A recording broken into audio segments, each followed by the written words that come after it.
நம்முடைய ஆண்டவருக்கு ஆசீர்வதிக்காமல் இருக்க முடியாது. ஏனென்றால் அவர் ஆசீர்வாதம் நிறைந்து, அவர் பரலோகத்தின் தேவன். ஆகவே ஆண்டவர் ஆசீர்வதிக்க விருப்பம் உள்ளவரும் வல்லவருமாய் இருக்கும் பொழுது கிறிஸ்தவர்களாகிய நாம் ஆசீர்வாதத்தை பெற்றுக்கொண்டு வாழுகின்றவர்களாக இருக்க வேண்டும். ஆகவே இன்றைக்கு ஆசீர்வாதத்தை பற்றி நான் உங்களுக்கு பேச போகிறேன். ஆசீர்வாதம் என்ற அந்த சொல் தமிழிலே ஆசீர்வாதம் என்று சொல்லும் போது அதற்கு ஒரு அர்த்தம் எனக்கு கண்டுபிடிக்க கஷ்டமா இருக்கிறது. தமிழர்களாகிய எங்களிடத்திலே ஆசீர்வாதம் என்றால் என்ன என்று கேட்டால் அநேகருக்கு அது என்னவென்று தெரியாது.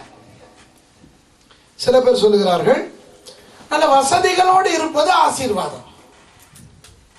வசதி குறைந்தவன் நினைப்பான், நல்ல வீடு வாசல் வாகனம் பணம் எல்லாம் இருந்தால் நல்ல ஆசீர்வாதம். அதே இது ஒரு கடுமையான நோயாளியை பார்த்து கேட்டால் அவன் சொல்லுவான், ஐயோ என்ன வீடு வாசல் இருந்தாலும் வேலை இல்லை, நல்ல சுகம் இருந்தால்தான் அவன் ஆரோக்கியம் என்று. என்னுடைய நண்பர் ஒருவர் இருக்கிறார் அமெரிக்காவிலே, டாக்டர் லெங்கஃபெல்ட் என்று சொல்லி. அவர் இடத்துல ஒரு நாள் சொன்னார், சுரேஷ், நான் இத்தனை வயதாகி எத்தனையோ விஷயங்கள் எல்லாம் ஆசீர்வாதம் ஆசீர்வாதம் என்று நினைத்துக் கொண்டிருக்கிறேன், ஆனால் உண்மையான ஆசீர்வாதம் என்ன தெரியுமா என்று நான் கூட பார்த்தேன். ஏதோ எபிரேய மொழியிலே கிரேக்க மொழியிலே ஏதோ சொல்ல போகிறார் போல என்று என்னவென்று கேட்டேன். அவர் சொல்லுகிறார், சிந்திக்க முடிகிறதே, தெளிவாய் சிந்திக்க முடிகிறதே, அதுதான் இது இதுதான் அது என்று தெரிகிறதே, அதுதான் ஒரு மனுஷனுடைய பெரிய ஆசீர்வாதம் என்று. நான் கேட்டேன், எதை வைத்து சொல்லுகிறீர்கள் என்று. 3 மாதங்கள் அவருடைய தகப்பன் மரிப்பதற்கு முன்னர் மரணப்படுக்கையில் இருந்த பொழுது அந்த தகப்பனை இவர் பார்க்கும் போது அந்த தகப்பன் எப்படியெல்லாம் இருந்தாராம், அவர் கொஞ்சம் அந்த புத்தி பேதலித்த ஒரு நிலையில் இருந்திருக்கிறார். இப்போ அவருக்கு தன்னை பார்ப்பவர்கள் யார் என்று அடையாளம் தெரியாது, சாப்பிடுகிற சாப்பாடு என்னவென்று அடையாளம் தெரியாது. ஆகவே எது எது எப்படி என்று இனம் காண முடியாதபடிக்கு ஒரு காலத்தில் 2ஆம் உலகத்திலே கூட யுத்தம் வீரனாய் இருந்தவர். அவர் மறைப்பதற்கு 3 மாதத்துக்கு முதலில் இருந்து இந்த மாதிரி இந்த என்ன சொல்றது, இந்த கிளாரிட்டி ஆஃப் அண்டர்ஸ்டாண்டிங், சில விஷயங்களை புரிந்து கொள்ள முடியாத ஒரு நிலையில இருப்பதை இவர் பார்த்து இவருக்கு வாழ்க்கையை வெறுத்து போய்விட்டது. தன்னுடைய அப்பாவை ஒரு வீரராக ஒரு ஹீரோவாக பார்த்த ஒருவர் இவர். அவர் மறைப்பதற்கு 3 மாதங்களுக்கு முன்னர் இருந்து இப்படி யோசனை இல்லாமல் எது யார் பார்க்கிறார்கள், தன்னை தனக்கு என்னென்ன பேசுகிறார்கள், தனக்கு கொடுக்கிற அந்த பொருள் என்ன, இதெல்லாம் தெரியாத ஒரு நிலையில இருப்பதுதான் ஆக பெரிய பயங்கரம். ஆகவே நான் எனக்கு இப்படி எல்லாவற்றையும் அடையாளம் காணக்கூடியதாக இருக்கின்றதே என்ற அந்த புத்தி தான் எனக்கு பெரிய ஆசீர்வாதம் என்று நினைக்கிறேன் என்று சொல்லுகிறார். ஆகவே ஆசீர்வாதம் என்று சொல்லும் போது தமிழர்களுக்கு அது தெரியாது என்னவென்று. நமக்கு இல்லாத ஒன்று அல்லது நல்லது என்று நினைக்கின்ற ஒன்று, நமக்கு பிரயோஜனமாக இருக்கின்ற ஒன்றை ஆசீர்வாதம் என்று நினைக்கிறோம். ஆனால் வேதத்திலே ஆசீர்வாதம் ஆசீர்வாதம் என்று சொல்லுகிறதே அது என்ன என்று தெரிய வேண்டும். எபிரேய மொழியிலேயும் ஆசீர்வாதத்தை பற்றி பழைய ஏற்பாட்டிலே பேசப்பட்டிருக்கிறது, கிரேக்க மொழியிலேயும் ஆசீர்வாதத்தை பற்றி புதிய ஏற்பாட்டிலே பேசப்பட்டிருக்கிறது. அந்த 2 சொற்களையும் பார்த்தால் எபிரேய மொழியிலே ஆஷேக், சொல்லுங்க ஆஷேக், கிரேக்க மொழியிலே மக்காரியோஸ், சொல்லுங்க மக்காரியோஸ், சரியா? ஆஷேக் அதான் மக்காரியோஸ். இந்த 2 சொற்களையும் எடுத்து பார்த்தால் அதனுடைய மூல கருத்து என்ன தெரியுமா? மகிழ்ச்சி, சந்தோஷம். அப்புறம் தான் நான் யோசித்து பார்த்தேன், உண்மைதானே, பணம் இல்லாதவனுக்கு பணம் வந்தால் சந்தோஷம், சுகம் இல்லாதவனுக்கு சுகம் வந்தால் சந்தோஷம், விசா இல்லாதவனுக்கு விசா வந்தால் சந்தோஷம். இப்ப எது ஒன்று ஒரு மனுஷனுக்கு நன்மையாக வருகிறதோ, ஆசீர்வாதமாக வருகிறதோ, அது அவனுக்கு சந்தோஷத்தை கொடுக்கின்றது. ஆகவே தான் அது ஆசீர்வாதம். அப்போ நான் வேதத்தில் இருந்து பார்க்கும் பொழுது எனக்கு கூடுதலாக வேதம் புரிய ஆரம்பித்தது. ஏனென்றால் கிறிஸ்தவர்களுக்கு மகா பெரிய ஆசீர்வாதம் என்ன தெரியுமா? ரட்சிப்பு. ரட்சிப்பு வரும் பொழுது நமக்கு இன்னும் புரியாத சந்தோஷம் வருகிறது. ரட்சிக்கப்பட்ட எல்லாருமே இதை அனுபவித்திருக்கிறோம். ரட்சிக்கப்பட்ட பொழுது நமக்கு ஒரு இனம் புரியாத ஒரு சந்தோஷம் வருகிறது. பாவம் போனபடினால் ஒரு சந்தோஷம் வருகிறது. அதனால் தான் பவுலடியார் பிலிப்பியருக்கு எழுதும் பொழுது சொல்லுகிறார், ஒரு ஏழையான சபை, நிறைய பணமே இல்லை. அவர்களை பார்த்து பவுல் சொல்லுகிறார், கர்த்தருக்குள் எப்பொழுதும் சந்தோஷமாக இருங்கள். ஏன் சந்தோஷமாக இருங்கள்? கர்த்தர் உங்களை ஆசீர்வதித்திருக்கிறார். அப்ப இன்றைக்கு நான் உங்களுக்கு ஆசீர்வாதத்தை பற்றி பேச போகிறேன். கிறிஸ்தவர்கள் என்ற விதத்திலே எப்படி நாம் சந்தோஷமாக ஆசீர்வாதமாக இருப்பது. இந்த சந்தோஷம் சும்மா அது இது கொண்டாட்டங்களில் ஈடுபடும் போது நமக்கு வருகிறது சந்தோஷம். அந்த சந்தோஷம் அல்ல, ஒரு சமாதானமான ஒரு நிம்மதியான சந்தோஷம். சந்தோஷம் ரெண்டு வகைப்படும். ஒன்று நிம்மதியான சந்தோஷம், அடுத்தது நிம்மதி இல்லாத சந்தோஷம். பாருங்கள், நாம் திருட்டுத்தனமாக போய் சினிமா பார்ப்பது உண்டு அந்த காலத்தில். அப்ப திருட்டுத்தனமாய் போய் சினிமா பார்த்தால், சினிமா பார்க்கிற சந்தோஷம் இருந்தாலும் அப்பாவுக்கு மாட்டி விடுவேனோ, அம்மாவுக்கு மாட்டி விடுவேனோ, ஆசிரியர்களுக்கு மாட்டிக்கொள்வேனோ என்ற ஒரு பயம், நிம்மதி இல்லாத ஆனால் ஒரு சந்தோஷம். குடிக்கிறவர்களை பாருங்கள், அவர்களுக்கு நிம்மதி இல்லை, ஆனால் அதிலே ஒரு சந்தோஷம். ஃபுட்பால் மேட்ச் விளையாட போகிறார்கள், அதை பார்க்க போகிறார்கள், பார்க்கிறவர்களுக்கு ஒரு சந்தோஷம். ஆனால் அவர்களுக்கு தெரியும் இது நிரந்தர சந்தோஷம் அல்ல. ஏனென்றால் ஒரு நிம்மதி என்கின்ற அடித்தளத்திலிருந்து உருவான ஒரு சந்தோஷம் அல்ல. ஏனென்றால் இவையெல்லாம் தற்காலிகமான சந்தோஷங்கள். ஆசீர்வாதம் என்பது ஒரு நிம்மதியான ஒரு சந்தோஷத்தை குறிக்கிறது. சரியா? ஆசீர்வாதத்தை பற்றி அதிகமாக பேசுவதை விட இந்த ஆசீர்வாதங்களை ஆண்டவர் எப்படி கிறிஸ்தவர்களுக்கு கொடுத்திருக்கிறார் என்பதை நான் உங்களுக்கு சொல்லிக் கொடுத்து விட்டு நான் உங்களுக்கு இந்த ஆசீர்வாதமான செய்தியோடு என்னுடைய இந்த நோவை பயணத்தை நான் முடிக்க விரும்புகிறேன். மனிதன் 3 விதமாக உருவாக்கப்பட்டிருக்கிறான்: ஆவி, ஆத்துமா, சரீரம். அப்படியானால் ஆண்டவர் நம்மை ஆவிக்குரிய ரீதியிலும் ஆசீர்வதிக்க வேண்டும், ஆத்துமத்துக்குரிய ரீதியிலும் ஆசீர்வதிக்க வேண்டும், சரீர பிரகாரமாகவும் ஆசீர்வதிக்க வேண்டும். சரிதானே? சரி, நீங்கள் இன்றைக்கு இந்த அடித்தள வசனமாக 3 யோவான் 2வது வசனத்தை தயவுசெய்து யாராவது வாசியுங்கள். உங்களுக்கு எல்லாம் தெரியும், நீங்க பாட்டாவும் பாடுறது தான். வாசிங்க. பிரியமானவனே, உன் ஆத்துமா வாழ்கிறது போல நீ எல்லாவற்றிலும் வாழ்ந்து சுகமாய் இருக்கும்படி வேண்டுகிறேன். காய் என்று சொல்லுகின்ற ஒரு நண்பருக்கு யோவான் எழுதும் பொழுது அவர் இப்படி சொல்லுகிறார்: பிரியமானவனே, என் சகோதரனே, உன் ஆத்துமா வாழுகிறது. ஆத்துமா வாழுகிறது என்றால் என்ன? நீ ரட்சிக்கப்பட்டு விட்டாய், இனி உனக்கு ஜீவன் கிடைத்து விட்டது. ஆத்தும மரணம் உனக்கு கிடையாது. மரணம் வந்தால் எங்கே வரும்? சரீரத்துக்கு வரும். 2 மரணம் இருக்கிறது உங்களுக்கு தெரியும் அல்லவா? சரீரம் கட்டாயம் மரிக்கும். இயேசு வருவது பிந்தினால் இந்த இடத்துல இருக்கின்ற நாம் எல்லாரும் கூட மரிப்போம். மரிக்கும் பொழுது என்ன நடக்கிறது? சரீர மரணம். அது அந்த சரீரத்தை ஆண்டவர் பிற்காலத்தில் உயிரோடு எழுப்பி நம்மை பரலோகத்துக்கு கொண்டு போவார். அது வேறு. ஆனால் ஆத்தும மரணம் என்பது 2ஆம் மரணம். ரட்சிக்கப்படாதவன் சரீரத்தின்படி அவன் செத்தாலும் அவன் ஆத்துமாவில் மரித்திருக்கிறான். ரட்சிக்கப்படும் பொழுது அந்த ஆத்துமா மறுபிறப்படைகிறது, மறுபடியும் பிறக்கிறோம். இதைத்தான் யோவான் காயுவுக்கு சொல்லுகிறார்: பிரியமானவனே, நீ ரட்சிக்கப்பட்டு விட்டாய், உன்னுடைய ஆத்துமா இப்போ வாழுகிறது, உன்னுடைய ஆத்துமாவிலே சந்தோஷம் இருக்கிறது. புரியுதா? உன்னுடைய ஆத்துமா ஆசீர்வதிக்கப்பட்டு விட்டது. ஆனால் அது போதாது, நீ எல்லாவற்றிலும் வாழ்ந்து சுகமாய் இருக்கும்படி வேண்டுகிறேன். அப்போ ஒரு யோவான் இயேசுவின் சீஷர்களில் கடைசி வரை இருந்தவர் அவர்தான். கடைசியாக மரித்தது அவர்தான். அவர் தனது வயது முதிர்ந்த காலத்திலே இப்படி அவர் எழுதும் பொழுது அவர் காயு என்கின்ற மனுஷனுக்கு மாத்திரம் எழுதவில்லை, எங்களுக்கெல்லாம் எழுதி வைத்து விட்டு போய்விட்டார். ஆவியானவர் அவர் மூலம் என்ன சொல்லுகிறார்? எங்களுக்கு இந்த வசனத்தை சொல்லுகிறார்: பிரியமானவர்களே, உங்கள் ஆத்துமா வாழுகிறது, ரட்சிக்கப்பட்டு விட்டீர்கள். ஆகவே மறைத்தால் பரலோகம் தான் போவீர்கள். பரலோகத்துக்கு போனால் அங்கே பெரிய சந்தோஷம் உண்டு, நிரந்தர நித்திய ஜீவன். ஆனால் ஆண்டவருக்கு அது போதாதான். ஆண்டவர் சொல்லுகிறார்: உன் ஆத்துமா வாழுவது போல நீ எல்லாவற்றிலும் வாழ்ந்து சுகமாயிருக்கும்படி வேண்டுகிறேன். எல்லாவற்றிலும் என்று சொன்னால் மற்ற 2 பகுதிகளும், ஆவியிலும் நீ வாழ வேண்டும், சரீரத்திலும் நீ வாழ வேண்டும்.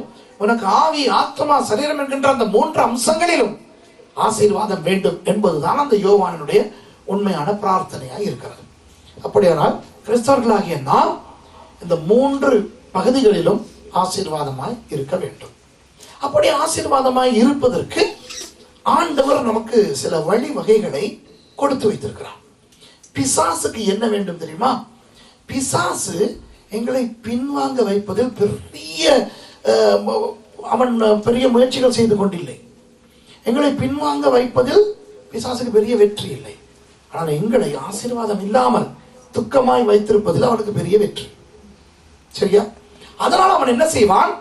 ஆசீர்வாதங்களுக்கு தடைகளை கொண்டு வருவான். இன்றைக்கு நான் உங்களுக்கு சொல்லிக் கொடுக்க போகிறேன், ஆசீர்வாதங்களை அனுபவிப்பது எப்படி என்று. ஆசீர்வாதத்தை இனி ஆண்டவர் கொடுப்பதற்கு இல்லை, ஏற்கனவே கொடுத்திருக்கிறார். நம்முடைய தேவன் ஆசீர்வாதங்களை கொடுத்த தேவன். ஆனால் அதை அனுபவிப்பதற்கு நமக்கு சில விஷயங்கள் தெரிந்தாக வேண்டும். முதலாவது ஆவிக்குரிய ஆசீர்வாதம். எபேசியர் 1ஆம் அதிகாரம் 3வது வசனத்தை வாசியுங்கள். எபேசியர் 1வது அதிகாரம் 3வது வசனம். அதில் அழகாக பவுலடியார் விளக்கப்படுத்துகிறார். ஆவிக்குரிய ஆசீர்வாதம் என்றால் என்ன? நம்முடைய கர்த்தராகிய இயேசு கிறிஸ்துவின் பிதாவாகிய தேவனுக்கு ஸ்தோத்திரம். அவர் கிறிஸ்துவுக்குள் உன்னதங்களிலே ஆவிக்குரிய சகல ஆசீர்வாதத்தினாலும் நம்மை ஆசீர்வதித்திருக்கிறார். அதாவது கிறிஸ்துவுக்குள் உன்னதங்களிலே, உன்னதங்களிலே என்று சொல்லும் பொழுது அது இந்த பூமிக்கு அப்பால்பட்ட, இந்த உலகத்துக்கு அப்பால்பட்ட ஒரு விஷயத்தை காட்டுகிறது. உன்னதங்களிலே ஆவிக்குரிய, ஆவி வந்துருச்சு, ஆவிக்குரிய சகல ஆசீர்வாதத்தினாலும் நம்மை ஆசீர்வதித்திருக்கிறார். தமிழ் தெரிந்தவர்களுக்கு தெரியும், இந்த இடத்துல ஒரு இலக்கண பிழை இருக்கிறது. நீங்கள் ஆங்கில வேதாகமம் வைத்திருந்தாலும் சரி, நார்வேஜியன் வேதாகமம் வைத்திருந்தாலும் சரி, இந்த இடத்திலே ஒரு இலக்கண பிழை இருக்கிறது. என்ன அந்த இலக்கண பிழை? சகல என்பது பன்மை, சகல என்றால் ஆசீர்வாதங்கள் என்று வந்தால் தான் இலக்கணத்தின்படி சரி. ஆனால் ஆசீர்வாதம் என்று ஒருமையிலே வந்திருக்கிறது. அப்படியானால் சகல வந்திருக்க கூடாது. எப்படி வந்திருக்க வேண்டும்? கிறிஸ்துவுக்குள் உன்னதங்களிலே ஆவிக்குரிய ஆசீர்வாதத்தினால் நம்மை ஆசீர்வதித்திருக்கிறார் என்று வந்திருக்க வேண்டும். அப்படி இல்லாவிட்டால் அவர் கிறிஸ்துவுக்குள் உன்னதங்களிலே ஆவிக்குரிய சகல ஆசீர்வாதங்களினாலும் நம்மை ஆசீர்வதித்திருக்கிறார் என்று வந்திருக்க வேண்டும். அப்ப இந்த இடத்துல ஆவிக்குரிய சகல ஆசீர்வாதத்தினாலும் என்று பன்மையான சகல என்று சொல்லும், ஆசீர்வாதத்தினாலும் என்ற ஒருமையான சொல்லையும் போட்டு ஏன் பவுலடியார் பிழையாக எழுதி இருக்கிறார்? மொழிபெயர்ப்பு பிழையா? மொழிபெயர்ப்பு பிழை என்றால் எல்லா மொழிபெயர்ப்பிலையும் பிழையா இருக்க வேண்டும். உண்மையான கிரேக்க மொழியை பார்த்தால் கூட அதிலும் இப்படித்தான் இருக்கிறது. சரியா? பாண்டா மக்காரியோஸ், பாண்டா என்றால் எல்லாம், மக்காரியோய் என்று வந்திருக்க வேண்டும். ஆசீர்வாதங்கள் மக்காரியோஸ் என்று ஒருமையிலே வந்திருக்கிறது. புரியுதா நான் சொல்றது? நான் ஏன் கிரேக் சொல்றேன்னா, உண்மையான மூல மொழியிலும் இப்படித்தான் இருக்கிறது என்று காட்டுவதற்காக. இதை வாசித்தவர்களுக்கு விளங்கியது. எபேசியர் பட்டணத்திலே வாழ்ந்த கிறிஸ்தவர்களுக்கு பவுல் என்ன சொல்லுகிறார் என்று புரிந்தது. இதை நாம் புரிந்து கொள்ள வேண்டும். என்ன தெரியுமா சொல்லுகிறார் பவுல்? உன்னதங்களிலே இருக்கின்ற ஆசீர்வாதம் என்ன? தேவன், தேவன் தான் ஆசீர்வாதம். ஆண்டவர் தான் நமது முழு ஆசீர்வாதமும். அந்த ஆண்டவருக்குள் எல்லா ஆசீர்வாதங்களும் அடங்கி இருக்கின்றன. ஆகவே எல்லா என்று சொன்னாலும் அந்த ஒரு ஆண்டவருக்குள் இருக்கின்றதை தான் பவுலடியார் இந்த இடத்துல காட்டுகிறார். ஆகவே நம்முடைய ஆவிக்குரிய ஆசீர்வாதம் என்னவென்றால் தேவன், தேவனுடைய பிரசன்னம். செத்து போன பிறகுதான் நாங்கள் போய் தேவனுடைய பிரசன்னத்தை அனுபவிக்க வேண்டும் என்றொன்று நம்முடைய கிறிஸ்தவத்திலே கிடையாது. உயிரோடு இருக்கும் பொழுதே தேவனுடைய பிரசன்னம் நமக்குள்ளே இருக்கிறது. உயிரோடு இருக்கும் பொழுதே நமக்கு ஆண்டவரோடு உறவாடக்கூடிய அந்த பாக்கியம் கிடைத்திருக்கிறது. ஆண்டவரோடு பேசக்கூடிய பாக்கியமும் ஆண்டவர் பேச கேட்கக்கூடிய பாக்கியமும் கிறிஸ்தவர்களுக்கு மாத்திரம் தான் உண்டு. உங்களுக்கு தெரியும், உலகத்திலே எத்தனையோ மதங்கள் இருக்கின்றன. அந்த எத்தனையோ மதங்கள் எத்தனையோ தெய்வங்களை வணங்குகின்றன. ஆனால் உங்களுக்கு தெரியுமா, அந்த தெய்வங்களை எல்லாம் வணங்குவதற்கு யார் மூலமாகவாவது எதன் மூலமாகவாவது தான் போக வேண்டும் என்று? எந்த ஒரு தெய்வமும் வந்து யாரோடும் வாழாது. தெய்வங்களை தேடித்தான் போக வேண்டும் ஒவ்வொருவரும். ஆனால் எங்கு சென்றாலும் எங்களோடு வருகின்ற அந்த தேவ பிரசன்னத்தை கொடுத்த ஒரே தெய்வம் கிறிஸ்தவர்களுடைய தெய்வமாகிய இஸ்ரவேலின் தேவன். ஆமென். அப்போ இன்றைக்கு நமக்கு கிறிஸ்தவர்களுக்கு ரட்சிக்கப்பட்டதினால் கிடைத்த பெரிய ஆசீர்வாதம் என்ன?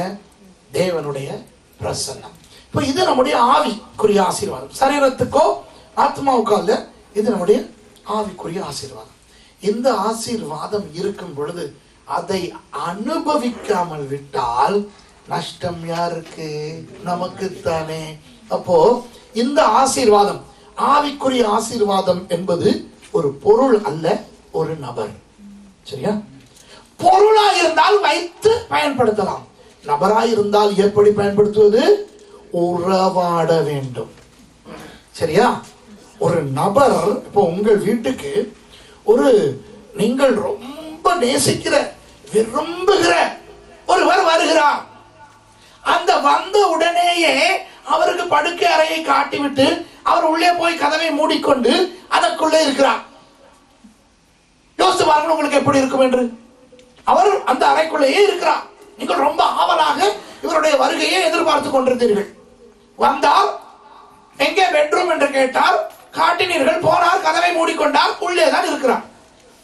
சாப்பாட்டு நேரத்திலே கதவை திறந்த எனக்கு சாப்பாடு அனுப்புறீங்களா என்பார். உடனே நீங்கள் சாப்பாடு கொண்டு போக வேண்டும். கதவு கிட்ட இருந்தே அப்படி வாங்கி கொண்டு உள்ள போய் விடுவார். கொஞ்ச நேரத்துக்கு பிறகு கதவை திறந்து இந்தாங்க பிளேட் என்று கொடுத்து விடுவார். இப்படி சாப்பாட்டு நேரம் அல்லது டாய்லெட் போகிற நேரம் அல்லது ஏதாவது தேவை நேரம் மாத்திரம் கதவை திறந்து இப்படி தேவையானதை மாத்திரம் கேட்டுவிட்டு அப்புறம் உள்ளே போய் உட்கார்ந்து கொண்டால் உங்களுக்கு எவ்வளவு வேதனையாய் இருக்கும், எவ்வளவு ஒரு ஒரு ஒரு வெறுமையாய் இருக்கும். இதை விட அவர் வராமலே இருந்திருக்கலாம். ஒரு ஆசீர்வாதம் என்றால் நாங்கள் நேசிக்கிற ஒருவர் எங்களுடைய வீட்டுக்கு வந்து விட்டால் அவர் எங்களோடு உறவாட வேண்டும், முன்னாலே வந்து உட்கார வேண்டும், அவர் பேச வேண்டும், நாங்கள் பேச வேண்டும்.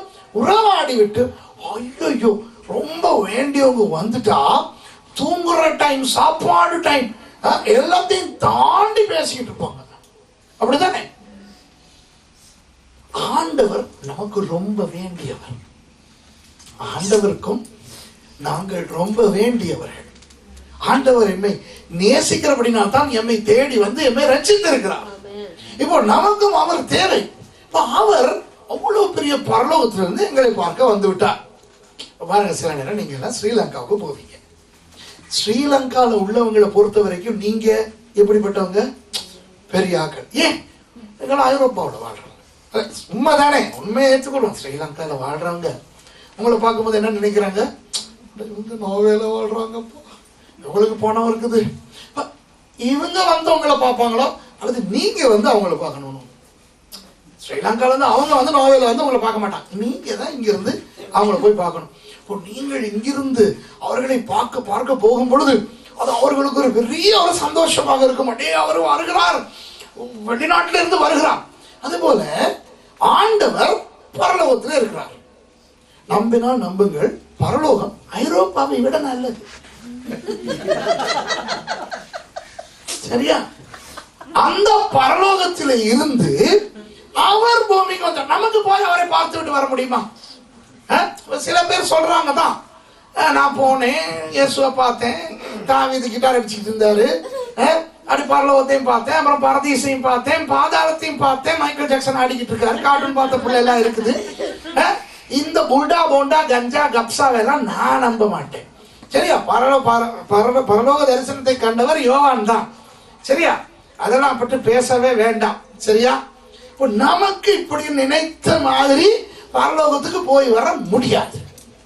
இலங்கையில் இருப்பவர்கள் நோர்வேக்கு நினைத்த மாதிரி வர முடியாததை விட மற்றவர்கள் பரலோகம் போய் வருவது கஷ்டம். இலங்கையராவது யாருக்காவது ஒரு 27 லட்சத்தை கட்டிட்டு வந்துடலாம்.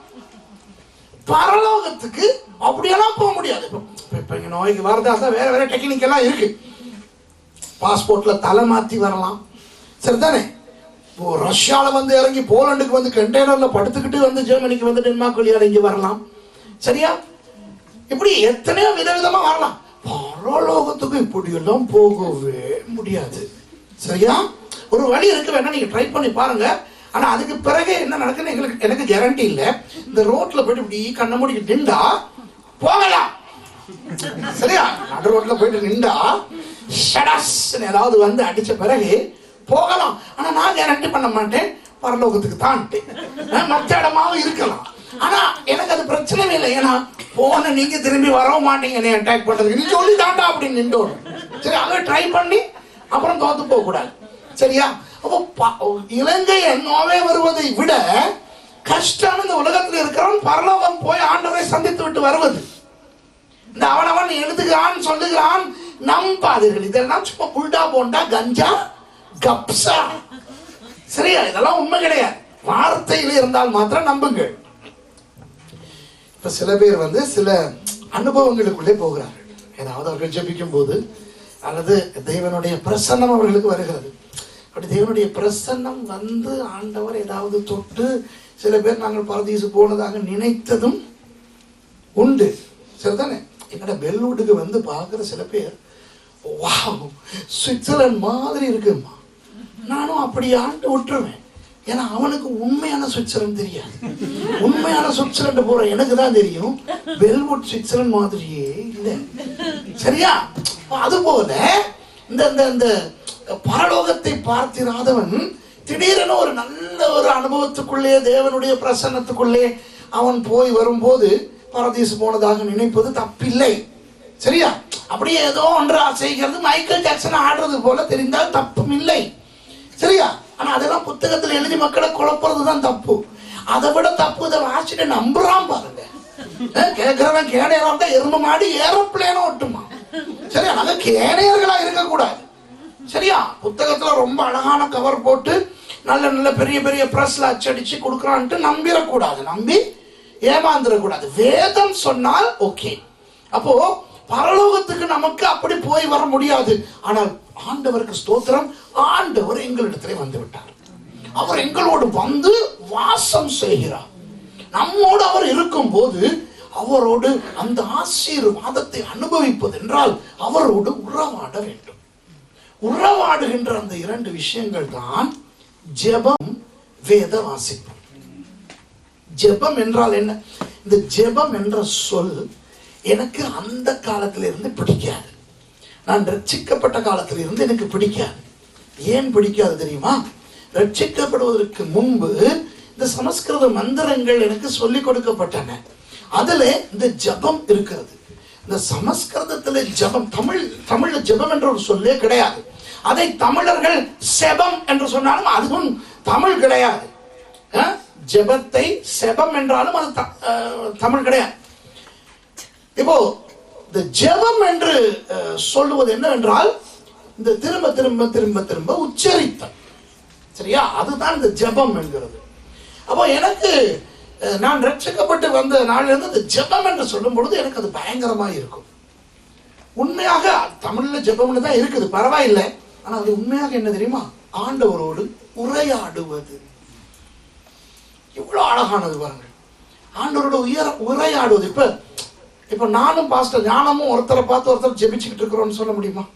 நான் மிஷேலோட ஜெபிச்சேன், கிளெனி என்னோட வந்து என்னை பார்த்து ஜெபிச்சுக்கிட்டு இருந்தாருன்னு சொன்னா உங்களுக்கு எப்படி இருக்கும்? ஆனா உண்மை அதுதான், உரையாடுவதுதான் தமிழிலே ஜெபம் என்று சொல்லப்படுகிறது. பாருங்கள், 1 தெசலோனிக்கேயர் 5:17 பவுலடியார் சொல்லுகிறார், இடைவிடாமல் ஜெபம் பண்ணுங்கள். அப்போ இடைவிடாமல் ஜெபம் பண்ணுங்கள் என்றால் வேலைக்கு போகக்கூடாது, ஸ்கூல் போகக்கூடாது, சர்ச்சுக்கு கூட போகக்கூடாது, சாப்பிடக்கூடாது, சமைக்கக்கூடாது, எங்காவது ஒரு மலையில போய் உட்கார்ந்து கொண்டு இரவு பகலாக ஜெபித்துக் கொண்டே இருக்க வேண்டும். அதே பவுலடியார் சொல்லுகிறார், அல்ல, உங்களோடு ஆண்டவர் இந்த நேரம் இருக்கிறபடினால் அவரையும் கொஞ்சம் உங்களோடு சேர்த்து கொண்டு அவரோடு பேசிக்கொண்டு இருங்கள். இடைவிடாமல் அவரோடு நட்புணர்வோடு ஃப்ரெண்ட்லியாக அவரோடு பேசிக்கொண்டிருங்கள். இதைத்தான் பவுலடியார் சொல்லுகிறார். ஆக நீங்கள் ஸ்கூல் போகலாம், நீங்கள் வேலைக்கு போகலாம், நீங்கள் என்ன விளையாடலாம், இதெல்லாம் செய்யும் பொழுதும் ஆண்டவர் உங்களோடு இருக்கின்றபடியினால் நீங்கள் என்ன செய்ய வேண்டும்? அவரையும் சேர்த்து கொண்டு அவரோடும் பேச வேண்டும். சரியா? நான் அடிக்கடி சொல்லுவேன், 1979 நான் ரட்சிக்கப்பட்ட ஆரம்பத்திலே எனக்கு சொன்னார்கள், இந்த சாராய தவறனைக்கு சினிமா தியேட்டருக்கெல்லாம் போனால் ஆண்டவர் வரமாட்டார், வெளியே நின்று விடுவார் என்று. அப்போ சினிமா அந்த காலத்துல டிவி எல்லாம் கிடையாது, தியேட்டருக்கே போகணும் படம் பார்க்க. ஏன்னாவது ஒரு மாசத்துக்கு ஒருக்கா ஒரு படம் வரும், ஒரு எம்ஜிஆர் படம், ஒரு சிவாஜி படம் வரும். வந்தா உண்மையில ஆசை தான். ரட்சிக்கப்பட்ட பிறகு என்கிட்ட சொல்லிட்டாங்க, எங்ககிட்ட எல்லாம் சொல்லிட்டாங்க, ஆண்டவர் தியேட்டருக்கு வரமாட்டாங்க. அதனால இந்த ரொம்ப ரொம்ப நல்ல படங்கள் எல்லாம் வந்த போது அதை பார்க்க போறவங்களே ஏக்கத்தோடு பார்த்துக்கிட்டு இருப்போம். அவங்க போயிட்டு பார்த்துட்டு வருவாங்க. இப்போ நமக்கு பரிசுத்தம் போயிருங்கிறனால அதை என்ன படம் கதை கூட கேட்கறது இல்லை. சரி, ஆனால் உள்ளுக்குள்ள ஒரு வேதனை இருந்துகிட்டே இருக்கும். என்னடா, அப்புறம் தான் நான் யோசிச்சாடே, அவங்க சொன்னது உண்மையா இருந்தா நான் உண்மையிலேயே படம் பார்க்க போயிருக்கலாம். ஏன் சொல்லுங்க? ஏதாவது ஒரு கெட்ட வேலை செய்யும் போது பெரியவங்க பக்கத்துல இருந்தா தான் கஷ்டமா இருக்கும், இல்லாட்டி நல்லா செஞ்சுட்டு போயிடலாம் இல்லையா? சரிதானே? பிள்ளைகள் நீங்க சொல்லுங்க பாப்பா, இப்ப இன்டர்நெட்ல ஏதாவது www.கடப்புலி.com அடிக்கிறோம், சரியா? அதை பார்க்கும்போது வீட்டுல யாரும் இல்லாட்டி சூப்பரா பார்க்கலாம். ஃப்ரெண்ட்ஸ் மாத்திரம் சேர்ந்து என்ன சொல்றீங்க ஐயா? ஃப்ரெண்ட்ஸ் மாத்திரம் சேர்ந்து பார்த்தா மாமனே வீட்டுல யாருமே இல்லப்பா, அடுத்த பேஜ் ஓபன் பண்ணு, இந்த கிளிக் பண்ணு, நல்லா பார்க்கலாம். மம்மி டாடி யாராவது இருந்தா தான் முடியாது, சரியா? அது போல இந்த ஆண்டவர் இவர்கள் சொன்னது போல ஆண்டவர் சாராய தவறனைக்குள்ளே வர மாட்டார் என்றால் நிம்மதியாய் போய் சாராயம் அடிக்கலாம். சினிமா தியேட்டருக்குள்ளே ஆண்டவர் வர மாட்டார் என்றால் நன்றாக நிம்மதியாய் போய் பார்க்கலாம். பிரச்சனை என்னவென்றால் அவர் வருவார். ஏன் வருவார் என்றால் அவரால் வராமல் இருக்க முடியாது. ஏனென்றால் அவர் சர்வ வியாபகர், அவர் இல்லாத இடம் இல்லை. நம்முடைய ஆண்டவர் ஆப்கானிஸ்தானிலும் இருக்கிறார், பாக்தாதிலும் இருக்கிறார், பர்கனிலும் இருக்கிறார், யாழ்ப்பாணத்திலும் இருக்கிறார். ஏன் இருக்கிறார்? ஆசையிலாம் அப்படித்தான் அவர் இருக்க வேண்டும். ஏன்? அவர் அவ்வளவு பெருசு, புரியுதா? அப்ப அதனாலதான் அவர் சொல்ற, நீ இவ்வளவு பெரிய என்னையும் ஒரு படம் மாதிரி மாத்திராத. ஏன்னு சொன்னா, அப்ப ஆண்டவரோட படம் எங்க இருக்கும்? தண்ணி போடுற நேரம் அதை திருப்பி விட்டுருவான். அப்புறம் ஆண்டவர் செவத்தை பார்த்துக்கிட்டு இருக்கணும், சரியா? செவத்தை பார்த்துக்கிட்டு இருக்கும்போது பின்னாடி இவனுங்கெல்லாம் தண்ணி அடிச்சு முடிச்ச பிறகு கிளீன் பண்ண பிறகு படத்தை திருப்பினானுங்கன்னா இவருக்கு ஒண்ணுமே தெரியாது, சரியா? இப்படி ஒரு சாமி அல்ல எங்களுடைய ஆண்டவர். அவர் சர்வ வியாபகர். ஆகவே அவர் எல்லா இடத்திலும் இருக்கிறபடினால் அவர் சொல்லுகிறார் பவுல் மூலமாக. அந்த வசனத்தை ஆண்டவர் எப்படி சொல்லியிருப்பார் என்று நான் சொல்லுகிறேன். அடே பவுல், எழுதப்பா, நான் அவர்களோடு எந்த நேரமும் இருக்கிறபடினால் கொஞ்சம் என்னையும் கண்டுகிற சொல்லி, என்னையும் கொஞ்சம் அவங்களோட சேர்த்துக்கிற சொல்லப்பா. அதைத்தான் பவுல் எழுதுகிறார், இடை விடாமல் ஜெபம் பண்ணுங்கள். இப்ப விளங்குது உங்களுக்கு? உண்மையான ஆண்டவரை எவ்வளவு பாவம் யோசிச்சு பாருங்க. நிறைய பேர் வந்து ஆண்டவரை நினைக்கிறது சிங்காசனத்தில் உட்கார்ந்துகிட்டு இருக்கிற, பெரம்போட உட்கார்ந்து இருக்கிற, அந்த கிரீடெல்லாம் போட்டுக்கிட்டு, அவர் எவ்வளவு நல்ல ஆண்டவர், எவ்வளவு ஜொலியான ஆண்டவர். விளையாடுற போது வந்து கை தட்டிக்கு நிற்பார், சரியா? பாடல் பாடும் போது விசில் அடிக்கிறதா அவராதான் இருக்கும். கேட்காது எங்களுக்கு ஆவிக்குரிய விசில், சரியா? பண்ணுகிறார். அவர் எப்படி விசில் அடிப்பாருன்னு கேட்க கூடாது, அவருக்கு சரீரம் இல்லை, தேவன் ஆவியா இருக்கிறார், சரியா? ஆகவே பரலோகத்துக்கு போனவருக்கு கர்த்தாவே உம்முடைய ஆவிக்குரிய ரீதியில் விசில் அடித்து காட்டுவது கேட்கலாம், விருப்பம். ஆனா உண்மையில ஆண்டவர் பயங்கர ரசிகர். உங்களுக்கு தெரியாது, ஆண்டவர் பயங்கர ரசிகர். அவர் படைத்ததை மாத்திரம் ரசிப்பதில்லை, நாங்கள் செய்கிற ஒவ்வொன்றையும் ரசித்துக் கொண்டே இருப்பார், குற்றம் பார்த்து கொண்டிருக்க மாட்டார். அவர் மாத்திரம் ரசிகர் இல்லைன்னா இன்னைக்கு சர்ச்சஸ்ல பாடல் ஆராதனை தொடங்கும் போதே பூமி அதிர்ச்சி எல்லாம் அனுப்புவார். ஆமாவா இல்லையா? இப்ப வரேன், இப்ப என்னுடைய மகள் பாடினா, சரியா? நான் பின்னுக்கு இருந்து பரதநாட்டியம் ஆடிக்கிட்டு இருந்தேன், பாத்தீங்களா? சரி, ஏன் தெரியுமா? ஆனா அவளுக்கு இன்னும் அந்த பாட்டு அவ்வளவு வராது. அப்ப நான் அந்த இவ்வளவு தூரம் இழுக்கணும், இப்ப முடிக்கணும் கீழே அப்படின்னு சிக்னல் கொடுத்துக்கிட்டு இருக்கிறேன். இவ்வளவு செய்தும் அவள் அவ்வளவு திறமையாக பாடல, சரியோ? ஆனாலும் ரசிக்கணும். இப்ப நீங்க பாஸ்டர் ஞானம் வாங்க இப்படின்னாரு மிஷா, என்ன கதை? நான் எல்லாம் அவ பெரிய சாதனை சாதிச்சுட்டால, அவளை ரசிக்கிறபடினால் நாங்கள் அதை ரசிக்கிறோமே ஒழிய நாங்கள் அவளை ஒரு பெரிய ஒரு ப்ரொஃபஷனலாக நாங்கள் எதிர்பார்ப்பது இல்லை. அதுபோல ஆண்டவர் எந்த அளவுக்கு எங்களை நேசிக்கிறார் என்றால், நாங்கள் ஏறி பாடுகிற பொழுது அவர் ரசி ரசி என்று ரசிக்கிறார். அவர் மாத்திரம் எங்கள் மேல் அன்பு இல்லாதவர் என்றால், இந்த கிட்டார் எடுத்து கார்ட் பிடிக்கும் போதே கரண்ட் அடிச்சு சாவணும். சரியா? கீபோர்ட்ல கை வைக்கும் போதே அப்படியே பேரலைஸ் ஆகணும். சரியா? பிரதர் சீரன் மைக் எடுத்துட்டு வலிப்பு வந்துடும். ஏன் தெரியுமா? ஆண்டவருக்கு இதெல்லாம் பிடிக்காது. ஏன்னா அவர் பெரிய பாடகர். ஆமா இல்லையா? ஆண்டவர் எவ்வளவு இல்லை சொல்லுங்க பாக்கலாம். நான் வேற ஒரு மைக்கை வச்சுக்கிட்டு கிட்டார் எடுத்துக்கிட்டு அடிக்கிறேன். ஆண்டவா, எங்களை ஆண்டவர் பொறுத்துக் கொள்வதற்கு ஒரே காரணம், அவர் பயங்கரமாக எங்களை நேசிக்கிறபடினால் எங்களிடத்துல அவர் ஒட்டை தேடுவதில்லை. நாங்கள் தான் ஒரு ஆளுக்கு ஒரு ஆள். சரியா? சில நேரம் எந்த அனுபவம் பயங்கரமா இருக்கும். சில நேரம் கீபோர்ட் அடிக்க போயிருவேன். அது சொல்லுவாங்க, யாராவது ஒருத்தவங்க வந்து ஸ்பெஷல் பாட்டு பாட போறாங்க, நீங்க பாஸ்டர் சுரேஷ் கீபோர்டு வாசிங்கன்ட்டு. அவங்க வந்து நிக்கிற துணி, இந்த பாட்டு புத்தகத்தை பிடிக்கிற துணி, அவங்க வந்து கீபோர்டு அடிக்கிற துணி எல்லாம் பார்க்கும்போது எனக்கு ஒரு விதமான பயம் வரும். நான் கேள்வி ஞானத்தில் வாசிக்கிறேன். இவங்க வந்து ராகங்கள் எல்லாம் கரைச்சி குடிச்சவங்க, சும்மா அப்படி வரப்போகுது போல அப்படின்னு நானும் போயிட்டு உட்காந்து என்ன கீ அப்படின்னா தொடங்குறேன், நீங்க வாசிங்க. ஐயோ, எந்த கீழே வாசிக்க போறாங்கன்னு தெரியாது. அப்பா ரொம்ப நேரம் தேடிக்கிட்டு இருந்தா அவங்களுக்கு கோவம் வேற வந்துருமே. லைட்டா ஒரு கோடன் கொடுப்பேன். நமக்கு தெரியும், இப்ப கீபோர்டு வாசிக்கிற நமக்கு தெரியும், இந்த மாதிரி ஒரு பொம்பளை பேசும்போது இவங்களோட ரேஞ்ச் வந்து EFG இடையில இருக்கு, இவங்களோட வந்து BAG இடையில இருக்கு, இப்படி எங்களுக்கு தெரியும், ஒரு குத்து மதிப்பா தெரியும். அவ அப்படியே லைட்டா கொடுத்தா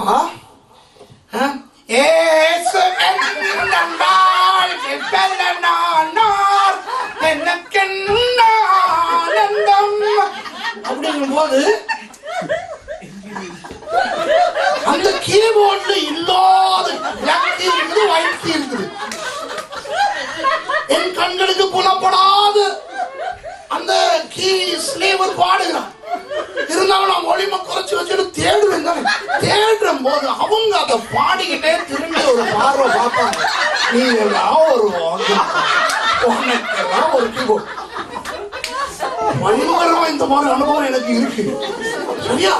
சில பேர் பாடி முடிச்சுட்டு இறங்க வரைக்கும் நான் தேடிக்கிட்டு இருக்கேன். அப்புறம் பார்த்தா அந்த நடத்த காண எங்க போடுறாங்க. அப்ப இன்னும் சத்தம் கேட்டுக்கிட்டு இருக்கேன். அது என்ன தெரியுமா? பாட வந்ததுல வந்து மைக் அதை உள்ளுக்கு இருக்கிற ஆஃப் பண்ணவே விரும்பல. ஏன்னா சில பேர் பாடுறதை விட இந்த மைக் அலருமே, அது நல்லா இருக்கும். நான் என்ன தெரியுமா சொல்றேன், இப்படி ஒருவரை ஒருவர் பொறுத்து கொள்ள கஷ்டமாய் இருந்தாலும் இத்தனையும் ஆண்டவர் ரசி ரசி என்று ரசிப்பார். ஏன் தெரியுமா? அவரை பொறுத்தவரை ஐயோ என்னுடைய பிள்ளை போய் எனக்காக பாடுகிறது என்று அவர் ரசித்துக் கொண்டிருப்பார். அதனால இனி நீங்க ஜெபிச்சாதீங்க, ஆண்டவரை இந்த ஆளுக்கு நிரந்தர ஊமை வந்துடணும், இந்த ஆளுக்கு பாடவே கூடாது, இந்த ஆகன் அடிக்கிற ஆள்கிட்ட கை உடஞ்சிடணும், கிட்டார் அடிக்கிற ஆள்கிட்ட கை சுளுக்கிடணும் ஜெபிச்சாதீங்க. ஆண்டவர் போவார், அவர் ரசிக்கிறார். அப்போ ஆண்டவர் என்ன பவுல் மூலமாக சொல்லுகிறார் என்றால், நான் இருக்கிறேன், என்னை அனுபவிக்க சொன்னாங்க. ஜெபம் என்பது அவரோடு உரையாடுவது, அவரை கொண்டு வந்து உட்கார வைத்துக் கொள்ள வேண்டும், அவரோடு பேச வேண்டும், அவரை ஸ்தோத்தரிக்க வேண்டும், அவரை துதிக்க வேண்டும், அவரை நமஸ்கரிக்க வேண்டும், அவரிடத்துல கேட்பது விண்ணப்பம் அதுவும் செய்ய வேண்டும், இவ்வளவும் செய்ய வேண்டும். அவருடைய வார்த்தையை வாசிக்க வேண்டும், பிரசங்கம் கேட்க வேண்டும், பாடல்கள் பாடும்போது அதனுடைய வார்த்தைகளையும் கவனத்தில் கொள்ள வேண்டும். சரியா? இப்படி எந்த நேரமும் ஆண்டவர் உங்களோடு இருக்கின்றதை நீங்கள் உணர்ந்து வாழுங்கள் என்றுதான் பவுலடியார் சொல்லுகிறார். உன்னதங்களில் ஆவிக்குரிய அந்த சகல ஆசீர்வாதம் என்கின்ற தேவ பிரசன்னத்தினால் எங்களை ஆசீர்வதித்திருக்கிறார். புரியுதா? அதுவே நம்முடைய வாழ்க்கையில ஒரு தனிமை வராது, தனிமை உணர்வே வராது. என்றால் ஆண்டவர் நம்மோடு இந்த நேரமும் இருக்கிறார். அவரோடு நீங்கள் பேசினால் அவர் பேசுவார். அவர் பேசுவதை கேட்க கேட்க ஆசையாக இருக்கும். ஆகவே ஆண்டவரோடு நல்ல ஒரு உறவை அமைத்துக் கொள்ள வேண்டியதுதான் இந்த முதலாவது ஆவிக்குரிய ஆசீர்வாதம். சரியோ? இனி அடுத்த ஆசீர்வாதம் ஆத்துமாவுக்குரிய ஆசீர்வாதம். ஆத்துமாவுக்குரிய ஆசீர்வாதம்.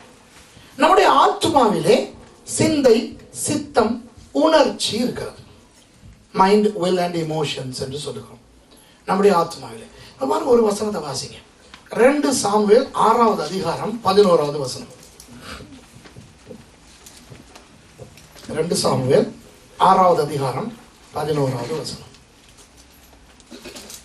கர்த்தருடைய பெட்டி கித்தியனாகிய ஓபேத் ஏதோமின் வீட்டிலே 3 மாதம் இருக்கையில் கர்த்தர் ஓபேத் ஏதோமையும் அவன் வீட்டார் அனைவரையும் ஆசீர்வதித்தார். ஓபேத் ஏதோம் என்று சொல்லுகின்ற ஒரு மனுஷன், ஒரு ஆசாரியன், அவனுடைய வீட்டிலே கர்த்தருடைய உடன்படிக்கை பெட்டி 3 மாதங்கள் இருந்ததாம். அவனுடைய வீட்டிலே அந்த 3 மாதங்கள் கர்த்தருடைய பெட்டி இருந்தது நிமித்தம் அவனையும் அவன் வீட்டாரையும் ஆண்டவர் அபரிமிதமாக ஆசீர்வதித்தார். ஆகவே கர்த்தருடைய உடன்படிக்கை பெட்டி ஒரு ஆசீர்வாதமான விஷயம். நமக்கும் கர்த்தருடைய உடன்படிக்கை பெட்டியை கொண்டு வந்து வீட்டிலே வைத்துக் கொள்ள முடியுமானால் ஆண்டவர் நிச்சயமாக நம்மை ஆசீர்வதிப்பார்.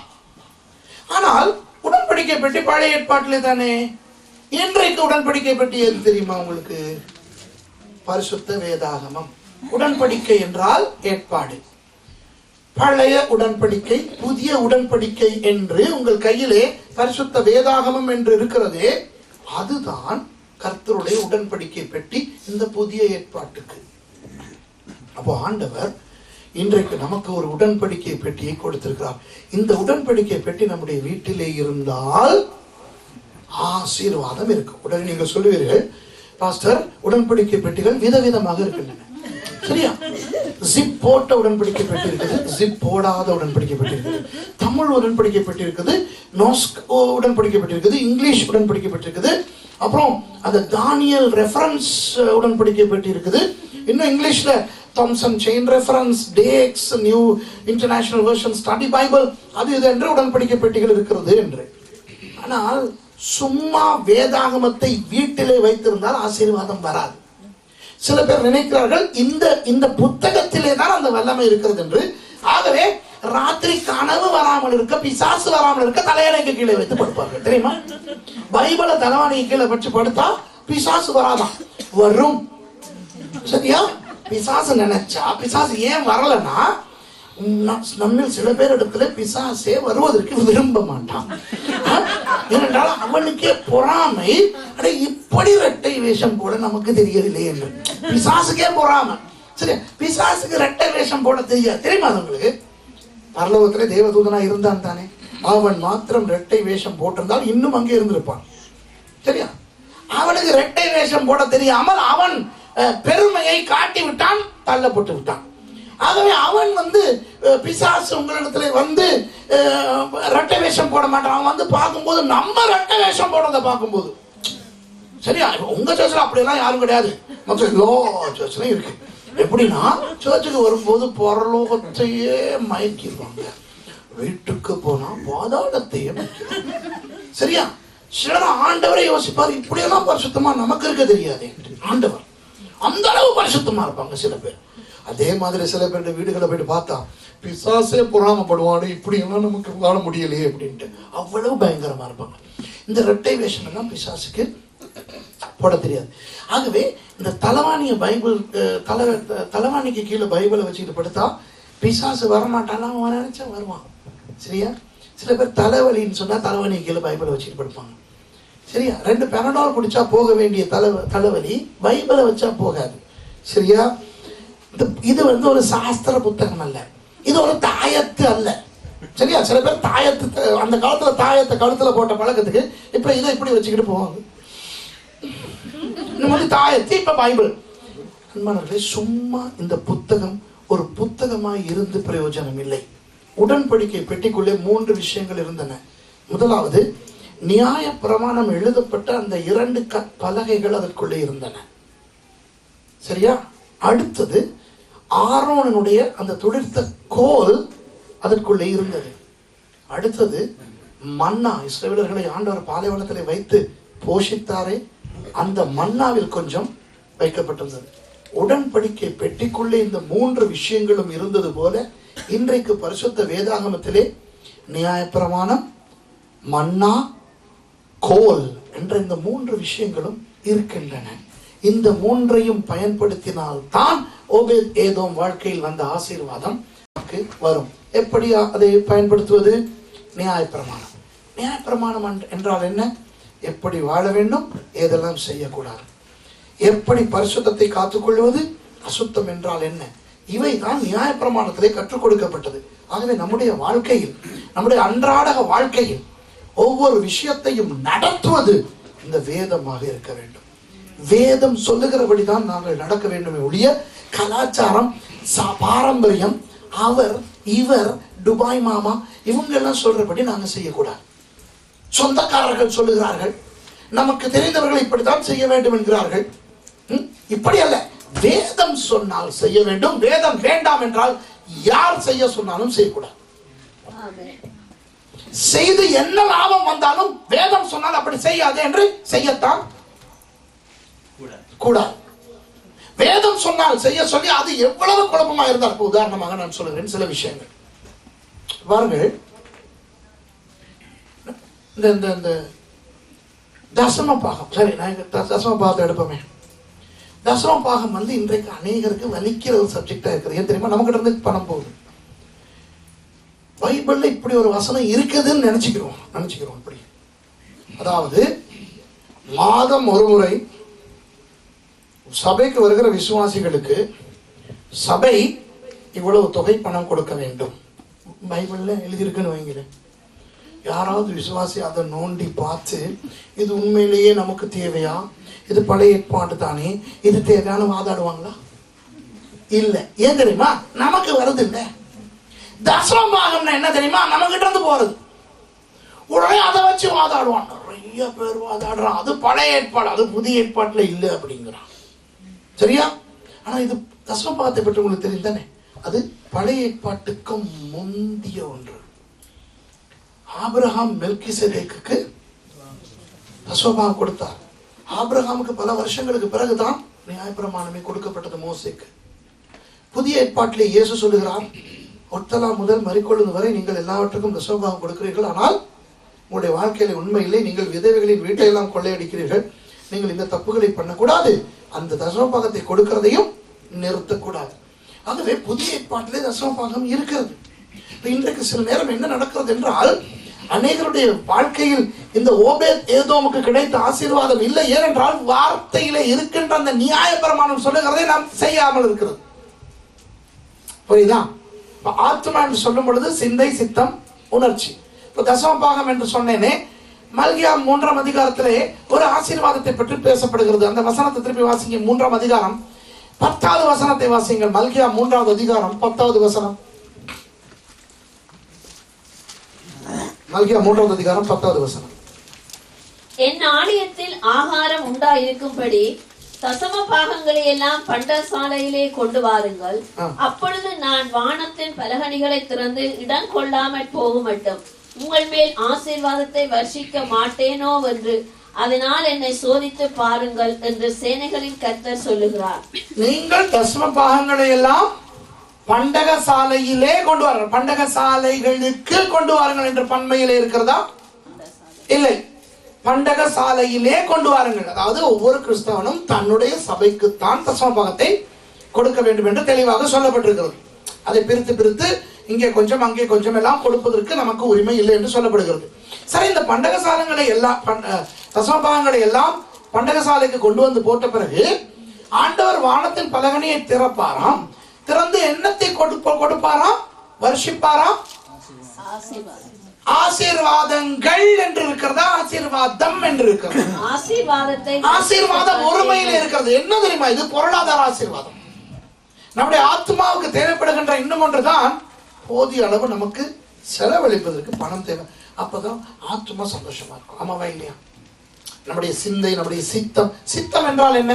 விருப்பம். நமக்கு விருப்பமான சில நல்ல விஷயங்களை அனுபவிப்பதற்கு பணம் வேண்டுமா இல்லையா? பொருளாதாரம் வேண்டுமா இல்லையா? ஒரு வீடு வாங்க வேண்டும், ஒரு வாகனம் வாங்க வேண்டும், வாங்கின வாகனத்தை செலுத்த பெட்ரோல் அல்லது டீசல் அடிக்க வேண்டும். சரியா? பணம் தேவை, பொருட்கள் தேவை. இந்த பொருளாதார ஆசீர்வாதம் வேண்டும் என்றால் தசமபாகம் கொடுக்க வேண்டும். இது இந்த நியாயப்பிரமாணத்தில் சொல்லப்பட்டிருக்கின்ற ஒரு சட்டம். ஒரு உதாரணத்துக்கு நான் உங்களுக்கு சொல்லிக் கொண்டு போகிறேன். புரியுதா? அப்ப என்ன நடக்கிறது? நிறைய பேருடைய வாழ்க்கையில் இந்த ஓபேத் ஏதோமின் ஆசீர்வாதம் இல்லை. ஏனென்றால் வேதம் சொல்லுகிறது தெரிந்தும் விதண்டாவாதம் பண்ணிக்கொண்டு அதற்கு கீழ்ப்படியாமல் இருந்தால் அப்புறம் என்ன ஆசீர்வாதம்? பைபிள் வீட்டிலே இருந்து வேலை இல்லை, அதற்கு கீழ்ப்படிந்தால் தான் ஆசீர்வாதம். சில பேர் வந்து கேட்பார்கள், பாஸ்டர் அப்படி தசமபாகம் கொடுக்கவில்லை என்றால் சபிக்கப்பட்டிருப்பீர்கள் என்று மல்கியா சொல்லுகிறது, அது என்ன சாபம்? இந்த சாபம் கீபம் எல்லாம் நமக்கு கிடையாது. இந்த இடத்துல சாபம் என்று சொல்லப்படுவது பொருளாதார பிரச்சனை. தசமபாகம் கொடுக்காதவன் பொருளாதாரத்தில் நிம்மதியா இருக்க மாட்டான். ஆசீர்வாதம் என்றால் என்னன்னு சொன்னேன்? சந்தோஷம். சரிதானே? ஆகாய் புத்தகத்தில் உங்களுக்கு ஞாபகம் இருக்கிறதா? ஆகாய் தீர்க்கதரிசி வந்து ஜனங்களுக்கு சொல்லுகிறார், நிறைய சம்பாதிக்கிறீர்கள், ஆனால் பொத்தலான பையிலே போடுவது போல போடுகிறீர்கள், போடுவதெல்லாம் எங்கே போகிறது என்று தெரியவில்லை. ஆகவே இந்த தசமபாகம் கொடுக்காமல் விட்டால் என்ன தெரியுமா நடக்கும்? எந்த நேரமும் பொருளாதாரம் இடித்துக் கொண்டே இருக்கும். எவ்வளவு வருமானம் வந்தாலும் அது தங்காது, நிற்காது. சும்மா டாக்டருக்கு ஆட வேண்டி வரும். சும்மா நிற்கிற காரை எவனாவது இடிச்சுட்டு போவான், அதுக்கு ரிப்பேர் பண்ண வேண்டி வரும். சும்மா இருக்கிற வீடு ஒழுக ஆரம்பிக்கும். ஏதோ ஒரு விதத்திலே இந்த வருகிற வருமானம் போய்கொண்டே இருக்கும். அது ஆசீர்வாதம். சொல்லுங்க பாருங்க. ஆசீர்வாதம் என்பது வருமானம் அல்ல, நமக்கு செலவழிக்கக்கூடிய விதத்திலே வசதி இருப்பதுதான் ஆசீர்வாதம். அப்போ தசம பாகத்தை கொடுக்கும் பொழுது அந்த மாதிரியான ஒரு ஆசீர்வாதம் நமக்கு வரும். ஓபேத் ஏதோம் வீட்டில் உடன்படிக்கை பெட்டி இருக்கும் பொழுது அவனும் அவன் வீட்டாரும் ஆசீர்வதிக்கப்பட்டார்கள். நியாயப்பிரமாணத்தில் இன்னும் சில விஷயங்கள் சொல்லப்பட்டிருக்கின்றன. வேதத்திலே சில விஷயங்களை செய்ய என்று சொல்லுகிறது, சில விஷயங்களை செய்யாதே என்று சொல்லுகிறது. ஆகவே நான் உதாரணத்துக்காக உங்களுக்கு தசமபாகத்தை எடுத்தேன். அது போக இன்னும் எத்தனையோ விஷயங்கள் இருக்கின்றது நம்முடைய வாழ்க்கையிலே. சில விஷயங்கள், திருமண காரியங்கள் வரும் பொழுது, இன்னும் வியாபாரங்கள் காரியம் வரும்போது, தொழில் காரியம் வரும்போது, சபை காரியங்கள் வரும் பொழுது இந்த வேதம் என்ன சொல்லுகிறதோ அதை செய்ய வேண்டும். வேதம் வேண்டாம் என்று சொல்லுகிறதை செய்யாமல் விட வேண்டும். புரியுதா? அப்போதான் நம்முடைய ஆத்துமா ஆசீர்வதிக்கப்படும். இப்ப இது வந்து என்ன? அந்த நியாயப்பிரமாணம் எழுதப்பட்ட 2 கற்பலகைகள் அந்த உடன்படிக்கை பெட்டிக்குள்ளே இருந்ததை வைத்து உங்களுக்கு பேசிட்டேன். அடுத்து இன்னொரு விஷயம் இருந்தது. என்ன தெரியுமா? ஆரோனுடைய துளிர்த்த கோல். ஒரு கம்பு. ஒரு கம்பை எதற்கு பயன்படுத்துவார்கள்? இப்போ பொதுவாக ஒரு கம்பை என்னத்துக்கு வாதுமை மர கம்பு தான் அந்த கம்பு, அந்த கோல், ஆரோனுடைய கோல். இதை எதற்கு பயன்படுத்துவார்கள் என்றால் தவறு விடுகின்ற பிள்ளைகளை தண்டிப்பதற்கு. ஆடு மேய்ப்பவர்கள் இந்த கோலை எதற்கு பயன்படுத்துவார்கள் என்றால் போகக்கூடாத இடத்துக்கு ஆடு போகும் பொழுது அதை எப்படி இழுத்து எடுப்பதற்கு, சரியான இடத்திலே நடத்துவதற்கு. ஆகவே அந்த கோல் எதை காட்டுகிறது என்றால் தவறு செய்கின்ற நபரை கண்டித்து சரியானதை செய்ய வைப்பதற்கு. அப்போ இந்த வேதம் நமக்கு நியாயப்பிரமாணமாக கட்டளைகளை கொடுக்கிறதாய் மாத்திரம் இருக்கக்கூடாது, தவறுகள் செய்யும் பொழுது நம்மை கண்டிக்கிற, திட்டுகிற ஒன்றாயும் இருக்க வேண்டும். ஏராளமாக வேதத்தில் திட்டுகிற பகுதிகள் உண்டு. நீதிமொழிகளை நீங்கள் வாசித்தாலே வலிக்கும். என்றால் நீதிமொழிகள் எந்த அதிகாரத்தை வாசித்தாலும் எனக்கு ஏதாவது ஒரு வசனமாவது என்னை சாட்டையால் அடிக்கிறது போலதான் இருக்கும். உடனே மனம் திரும்ப வேண்டும். ஆக அநேகருக்கு நீதிமொழிகள் எல்லாம் வாசிக்க விருப்பம் வராது. எது வாசிக்க விருப்பம் வரும்? சங்கீதம்.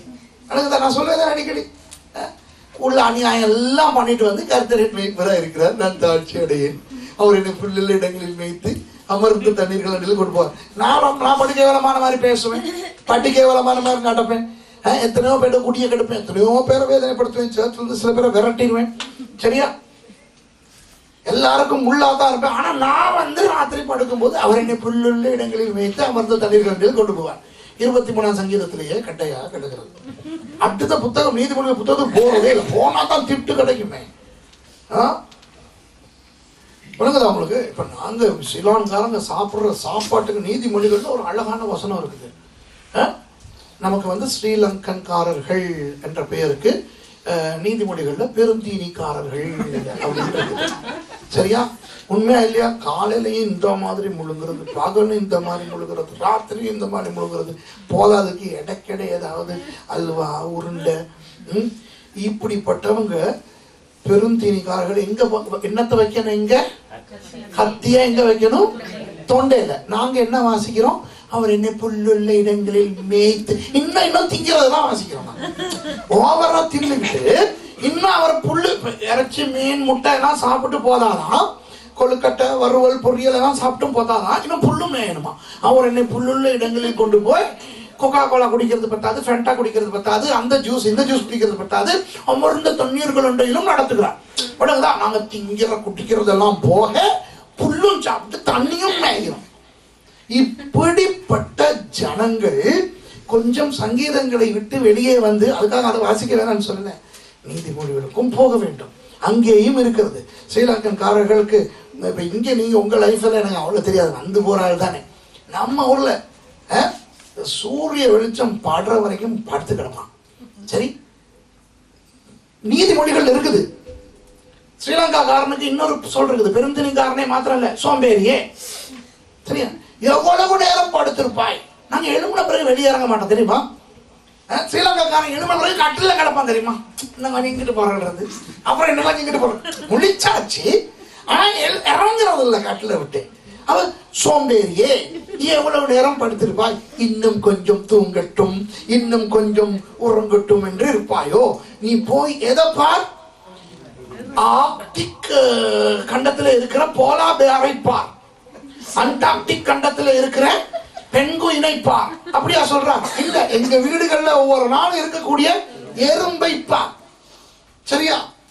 ஏன் இதெல்லாம் நீதிமொழிகள்ல வருது? பார். மற்ற நமக்கெல்லாம் பேச தெரியாது.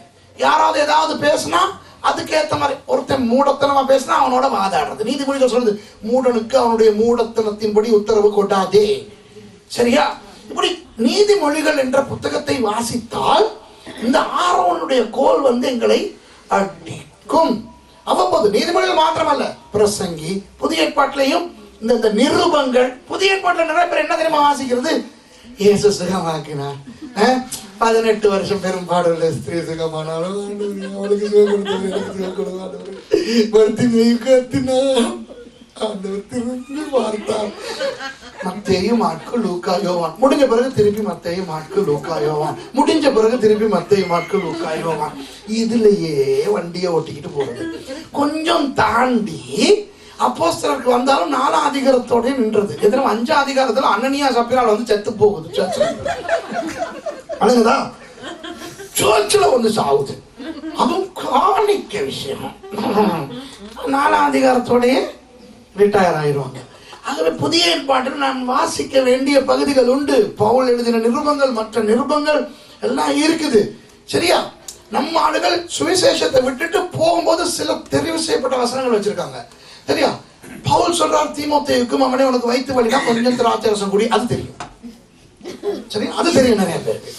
பிரியமானவனே உன் ஆத்மா வாழ்வது போல, அது தெரியும். சரியா? அதுக்கு அங்கிட்டும் தெரியாது, இடையிலையும் தெரியாது, இங்கிட்ட சுவிசேஷம் தெரியும். அப்படி இருக்கக்கூடாது.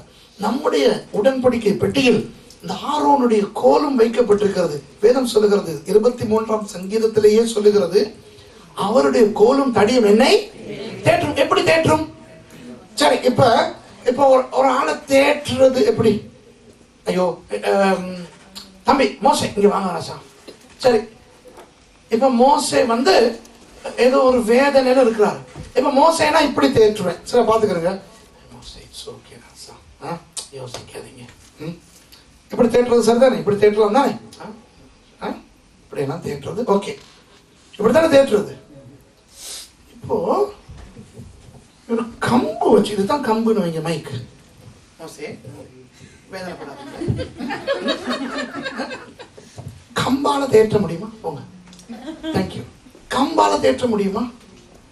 தாவீது என்ன சொல்றாரு? அவருடைய கோலும் தடியும் என்னை தேற்றும். கம்பை வச்சுக்கிட்டு தடவை வராங்களே, நாங்க அழுது ஆறுதல் தர. ஓகே வெயிட், கம்பு வச்சுக்கிட்டு சும்மாவே வேதனை இருக்கிற ஆளுக்கு கம்பால தடவுனா வலிக்காது. நீங்க சொல்லுங்க, என்ன சொல்லுகிறார்? நமக்கு தெரிஞ்ச தேற்றுதல் இல்ல அது. புரிகிறதா? அவருடைய கோலும் தடியும் என்னை தேற்றும் என்றால் நான் ஆபத்திலே விழுந்து நாசமாய் போகாதபடி அவருடைய கோல் என்னை இழுத்து சரி வழிப்படுத்தும். அதுதான் தேர்தல். ஏனென்றால் இல்லாவிட்டால் நான் போய் பிரச்சனையிலே விழுந்து விடுவேன். கர்த்தருடைய வார்த்தைக்குள்ளே இருக்கின்ற அந்த கோல், அந்த தடி, தவறு செய்கிற நம்மை தட்டி இழுத்த, எங்க போறேன், இங்க வா என்று இழுக்க வேண்டும். விளங்குதா உங்களுக்கு? சர்ச்சுக்கு போகாம கட்டடிக்கிறவன பைபிள் அடிக்கணும். என்ன வசனம்? எபிரேயர் 10:25 ஞாபகம் இருக்கா? வாசிக்க தேவையில்லை, இதெல்லாம் தெரியணும். சரி, சர்ச்சுக்கு போகாம இருக்கிறவனுக்கு எபிரேயர் 10:25 வந்து ஷடார்னு அடிக்கணும். சர்ச்சுக்கு போகாதவனும் வீட்டுல உட்காந்துக்கிட்டு சங்கீதம் 23 தான் வாசிப்பான். அப்புறம் எங்க அவன் உருப்படுறது? விளங்குதா உங்களுக்கு? சர்ச்சுக்கு போகாம வீட்டுல இருந்துகிட்டு கர்த்தர் என் மேய்ப்பராய் இருக்கிறார், நான் தாட்சி அடைகிறேன் என்றுமே அவர் என்னை புல்லுள்ள இடங்களில் மேய்த்து. இங்க புல்லு கொடுக்குறாங்க சர்ச்ல. இவர் அங்க போகல, வீட்டுக்குள்ள உட்காந்துக்கிட்டு புல்லுள்ள இடங்களில் என்னை மேய்த்து அமர்ந்த தண்ணீர்கள் அண்டையில் நடத்துகிறார் என்ற தெய்வம். சரியா? தசமபாகம் கொடுக்காதவர்களுக்கு பைபிள் என்ன செய்யணும்?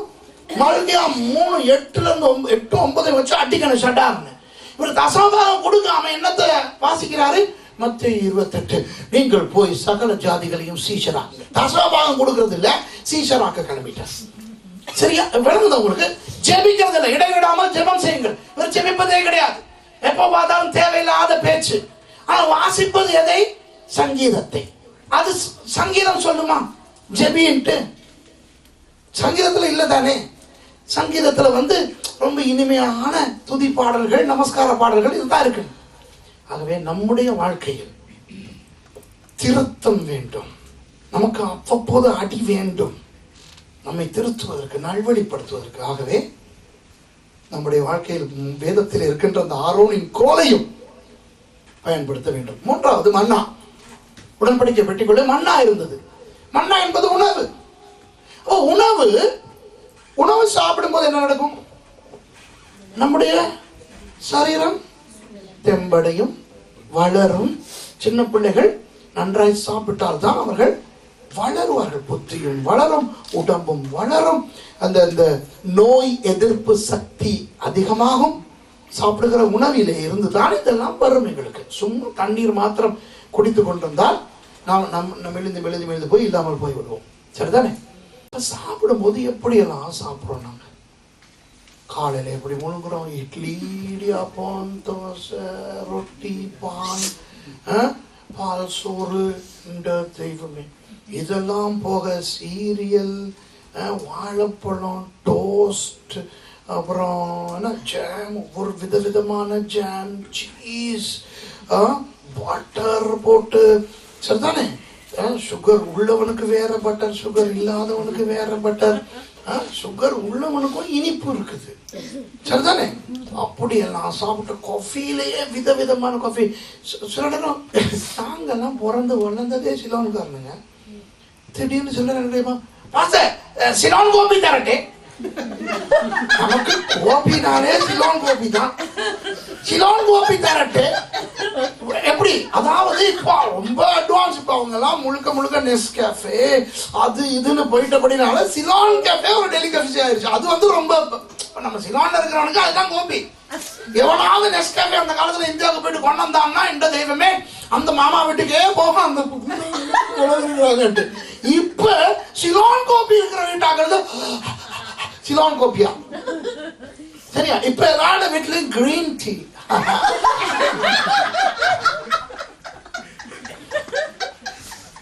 எந்த தெய்வம் இப்படியெல்லாம் சாப்பிடுறோம்? ஒரு பகல் சாப்பிடுறோம், என்ன சாப்பிடுறோம்? சோறை வேறையா சமைச்சு. எந்த தெய்வமே இந்த தமிழாக்க சாப்பாடு கொடுப்பாங்கப்பா, சாப்பிட்டே சாவலாம். சரியா? இந்த கோழி கறி இருக்கும், அப்புறம் ஒரு பொரியல் இருக்கும். சரி, இந்த அவங்க வீட்டுல எல்லாம் எத்தனை கோழியை கொலை செஞ்சாங்களோ தெரியல, வெறும் காலா இருந்தது. ஏராளமான கால்களா இருந்தது, கோழி கால். அந்த காலத்துல ஸ்ரீலங்காவில என்னைக்காவது ஒரு நாள் ஒரு கோழி அடிச்சாங்கன்னா சரி, வீட்டுல உள்ள ஆம்பளைங்க அத்தனை பேரும் சண்டை. ஏன் தெரியுமா? கால் 2 கால் தான் கோழிக்கு. தெரியுமா உங்களுக்கு? இப்ப நீங்க உண்மையான கோழியை பார்த்துருக்காட்டி நீங்க சாப்பிட்ற சாப்பாடை பார்த்தா நீங்க நினைப்பீங்க இந்த 1000 கால் அட்டை மாதிரி 1000 கால் கோழின்னு ஒன்று கொடுத்துட்டு போறது. ஆஹா, அன்றும் இன்றும் இன்றும் கர்த்தர் படைத்த கோழிக்கு 2 கால் தான். சரியா? அந்த 2 காலுக்காக 4 பிள்ளைகள் சண்டை போடும். சரியா? அப்போ அப்படி வாழ்ந்த காலம் போய் இப்ப கோழி உடம்பு வேற, சிக்கன் பிரஸ்ட் தெரியுமா? அது கோழியின் நெஞ்சு பகுதி, கோழியின் கால், கோழியின் இறகு, விங்ஸ், சிக்கன் விங்ஸ்னா ஹாட் விங்ஸ். சாப்பிடுறீங்களா? கேள்விப்பட்டிருக்கீங்களா? லண்டன்காரங்களுக்கு தெரியும் ஹாட் விங்ஸ். அது போக கத்திரிக்காவை பொரிப்பாங்க, அப்புறம் ஒரு கறி, அப்புறம் பச்சை என்னமோ வச்சிருப்பாங்க. 3மே கத்திரிக்காய் தான். அப்புறம் மீன் இருக்கும். சிஸ்டர்கால நான் மறக்கவே இல்லை. மீன் நான் மறப்பேனா? சரியா? மீன் இருக்கும், முள்ளோட மீன், முள் இல்லாத மீன். சரியா? எந்த தெய்வமே, இப்படி எல்லாம் சாப்பிட்டு ஒரு 4 மணித்தியாலத்துக்குள்ள ராத்திரி சாப்பாடு வந்துருது.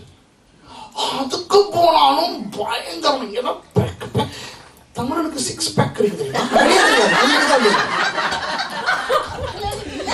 வெளியே தெரியாது, வெளியில 1 பேக், வெளியில 1 பேக். சரியா? அவன் ஜிம் போய் 6 பேக்ல செய்யற வேலைகளை நாங்க 1 பேக்ல செய்யணும். ஆனா அவனுக்கு, அவன் பாருங்கள் அன்பானவர்களே, கிறிஸ்தவர்களே, மனுஷன் வெளியரங்கமாய் பார்க்கிறான். அவன் 6 பேக் வெளியே வைத்திருக்கான், நாங்கள் 6 பேக் உள்ளே வைத்திருக்கிறோம். முதல் பேக் காலை சாப்பாடு, 2வது பேக் காலை சாப்பாட்டுக்கும் பகல் சாப்பாட்டுக்கும் இடையில உண்டு. அது 3வது பேக் பகல் சாப்பாடு, 4வது பேக் பகல் சாப்பாட்டுக்கும் ராத்திரி சாப்பாட்டுக்கும் இடையில, அப்புறம் 5வது பேக் ராத்திரி சாப்பாடு, 6வது பேக் என்னதுன்னா தூங்குறதுக்கு முதல்ல ஒரு அடி அடிக்கிறோமே. அது நமக்கு உள்ள 6 பேக் இருக்குது. நாசமா போகாம எப்படி அங்கெல்லாம் உயிரோட இருக்கிறதே தேவக்கு இருந்தது. இதை விட உங்களுக்கு அற்புதம் தேவையே இல்லை. இன்னும் உயிரோட நாங்க இருக்கிறோம் இப்படி சாப்பிட்டு. அப்போ இவ்வளவு சாப்பிடுகிறோமே, வேதம் மன்னாவா இருந்தால் எந்த அளவுக்கு வேதத்தை வாசிக்க வேண்டும்? யோசிங்க பாருங்க, எந்த அளவுக்கு வேதத்தை வாசிக்கணும். உண்மை உண்மை உண்மையே உண்மை. இன்றைக்கு நான் சொல்லுகிறேன் உங்களுக்கு, ஒரு நல்ல ஊழியக்காரன் குறைந்தது ஒரு 4 தடவையாவது முழு வேதத்தையும் ஒரு வருஷத்துக்குள்ளே வாசித்து முடிக்க வேண்டும். அப்படியானால் ஒரு நாளைக்கு குறைந்தது 18 அதிகாரங்கள் வாசிக்க வேண்டும் ஒரு நல்ல ஊழியக்காரன். ஆராதனை ஊழியம் செய்து, மேடை ஊழியம் என்பது பயங்கரமான ஊழியம். ஊழியங்கள் 3 உண்டு. எல்லாரும் செய்ய வேண்டிய ஊழியம் உண்டு, அது எல்லா கிறிஸ்தவனும் செய்ய வேண்டியது. சுவிசேஷம் அறிவிப்பது, ஜெபிப்பது, இதெல்லாம் ஆராதனை செய்வது. 2வது வகை ஊழியம் எல்லாருமே செய்யக்கூடிய ஊழியம், ஆனால் அதற்குரிய பயிற்சி வேண்டும். கீபோர்டு யார் வேண்டுமானாலும் அடிக்கலாம், வாசிக்க பழக வேண்டும். கிட்டார் யார் வேண்டுமானாலும் அடிக்கலாம். மேடை ஊழியங்கள், பாடல் ஊழியங்கள், ஒரு நாள் பாடசாலை படித்துக் கொடுக்கிற ஊழியம், வீட்டுக்கூடம் நடத்துகிற ஊழியம், இதெல்லாம் யார் வேண்டுமானாலும் செய்யலாம், அதற்குரிய பயிற்சியை எடுத்துக்கொண்டு. 3வது அழைப்பும் அபிஷேகமும் அர்ப்பணிப்பும் மாத்திரம் உள்ளவர்கள் செய்ய வேண்டிய ஊழியம். அதுதான் சபை போதகர், ஒரு தீர்க்கதரிசி, ஒரு அப்போஸ்தலன், இப்படி. ஆக இந்த மாதிரியான ஊழியம் செய்கிறவர்கள் இருக்கிறார்களே, அபிஷேகமும் அர்ப்பணிப்பும் அழைப்பும் இருக்கின்ற ஊழியம் இருக்கின்றவர்கள், அவர்கள் குறைந்தபட்சம் ஒரு நாளைக்கு 18 அதிகாரமாவது வேதம் வாசிக்க வேண்டும். சாப்பிட வேண்டும், சாப்பிடுற மாதிரி சாப்பிடணும். உணவு சாப்பிடும் பொழுது எந்த அளவுக்கு சரீரம் புஷ்டி அடைகிறதோ அது போல வசனம் என்கின்ற மன்னாவை சாப்பிடும் போது அந்த அளவுக்கு ஆத்துமா வாழும், புஷ்டி அடையும். சரியா? இந்த மேடை ஊழியங்கள் அது இது செய்கிறவர் இருக்கிறார்களே, குறைந்தபட்சம் வருஷத்துக்கு 2 முறையாவது அவர்கள் வேதத்தை வாசித்து முடிக்க வேண்டும். அப்படியானால் அவர்கள் ஒரு நாளைக்கு குறைந்தபட்சம் 9 அதிகாரங்களையாவது வாசிக்க வேண்டும். மற்றவர்கள் விசுவாசிகள் இருக்கிறார்களே, குறைந்தபட்சம் வருஷத்துக்கு ஒரு தடவையாவது வேதத்தை வாசித்து முடிக்க வேண்டும். அப்படியானால் ஒரு நாளைக்கு 4 அதிகாரமாவது வாசிக்க வேண்டும். அதுக்காக 4 தடவை 23ஆம் சங்கீதத்தை வாசிக்க கூடாது, 4 அதிகாரங்கள் வாசிக்க வேண்டும். சரியா? எவ்வளவு வாசிக்கிறோம் எனக்கு சொல்லாதீங்க. நீங்கள் யோசித்து பாருங்கள், எந்த அளவுக்கு வாசித்திருக்கிறீர்கள். இன்றைக்கு எத்தனையோ பேர் ரட்சிக்கப்பட்டு 20 வருஷம் என்பார்கள், 29 வருஷம் என்பார்கள். எத்தனை தடவை வேதத்தை முழுமையாக வாசித்திருக்கிறீர்கள்? 2 தடவை வாசிச்சிருக்கிறாங்க பாஸ்டர், பெருமையா சொல்லுவாங்க. சீ, அவ்வளவுதான். 29 வருஷம் என்றால் 29 தடவை வாசித்திருக்க வேண்டும். 2 தடவை தான் வாசித்தாயா? பாருங்க, இவ்வளவு பெரிய பைபிளும் அப்படியெல்லாம் வாசிக்கணும். இதெல்லாம் முந்தி சொல்லியிருந்தா நாங்கள் ரட்சிக்கப்பட்டிருக்க மாட்டோமே. ரட்சிக்கப்படும் போது எப்படி சொன்னாங்க? நோயா, பேயா, பில்லி சூனியமா, கட்டா, வா இங்க வந்தா இப்படியெல்லாம் பைபிள் வாசிக்க சொல்றாங்களா? எங்க நல்லதுக்கு தான், எங்க நல்லதுக்கு தான், கடமை அல்ல. பிளீஸ் யாருமே நினைக்க கூடாது இது என்ன இவர் இப்படி நான் சொல்வது வேதத்துல இல்லையே. வேதத்துல எங்கேயாவது சொல்லிருக்குதா 18 அதிகாரம் வாசின்னு சொல்லியிருக்கா? 9 அதிகாரம் வாசின்னு சொல்லியிருக்குதா? பைபிளை முழுக்க வாசிச்சு முடியினாவது பைபிள் இருக்கா? இல்ல. இது நான் உங்களுக்கு சொல்லுவது. எதை வைத்து சொல்லுகிறேன்? மன்னா, மன்னா என்கின்ற உணவு எந்த அளவுக்கு நாம் அருந்துகிறோமோ அந்த அளவுக்கு நம்முடைய வாழ்க்கை மேம்படும், நம்முடைய ஆசீர்வாதம். ஆகவே இந்த வேத புத்தகம் சும்மா ஒரு புத்தகமாக, சும்மா ஒரு உடன்படிக்கை பெட்டியாக நம்முடைய வாழ்க்கை வீட்டில் இருந்தால் சரி வராது. அது நியாயப்பிரமாணமாக நமக்கு எதை செய்வது எதை செய்யக்கூடாது என்று கற்றுத்தருவதாக இருக்க வேண்டும். நாம் தவறு செய்யும் பொழுது நம்மை கண்டித்து, நம்மை உணர்த்தி, நம்மை திரும்ப சரிவ வழிப்படுத்துவதாக இருக்க வேண்டும். அடுத்தது, எந்த நேரமும் நாம் வாசித்து பிரயோஜனப்பட்டு புரிகிறதோ புரியவில்லையோ வாசித்து கொண்டே போனா பரிச்சயம் வரும். பரிச்சயம் வந்தால் பிறகு புரிந்து கொள்ளுதல் வரும். சரியா? அப்படி வாசிக்கும் பொழுது அந்த வேதம் நமக்கு மன்னாவா இருந்து நம்முடைய ஆத்மாவை பலப்படுத்தும். அப்போ ஆவிக்குரிய ஆசீர்வாதம் என்றால் தேவனோடு உறவாடுவது என்று சொன்னேன். ஆத்மத்துக்குரிய ஆசீர்வாதம் என்பது கர்த்தருடைய உடன்படிக்கை பெட்டி நம்முடைய வாழ்க்கையிலே இருப்பது என்று நான் உங்களுக்கு சொன்னேன். அதில் நிறைய உதாரணங்கள் உங்களுக்கு சொன்னேன். கடைசியாக சரீர பிரகாரமான ஆசீர்வாதம் மத்தேயு 6:33 உங்களுக்கு எல்லாம் தெரியும். மத்தேயு 6:33 வாசிங்க. மத்தேயு 6ஆம் அதிகாரம் 33வது வசனம். முதலாவது தேவனுடைய ராஜ்யத்தையும் அவருடைய நீதியையும் தேடுங்கள், அப்பொழுது இவைகள் எல்லாம் உங்களுக்கு கூட கொடுக்கப்படும்.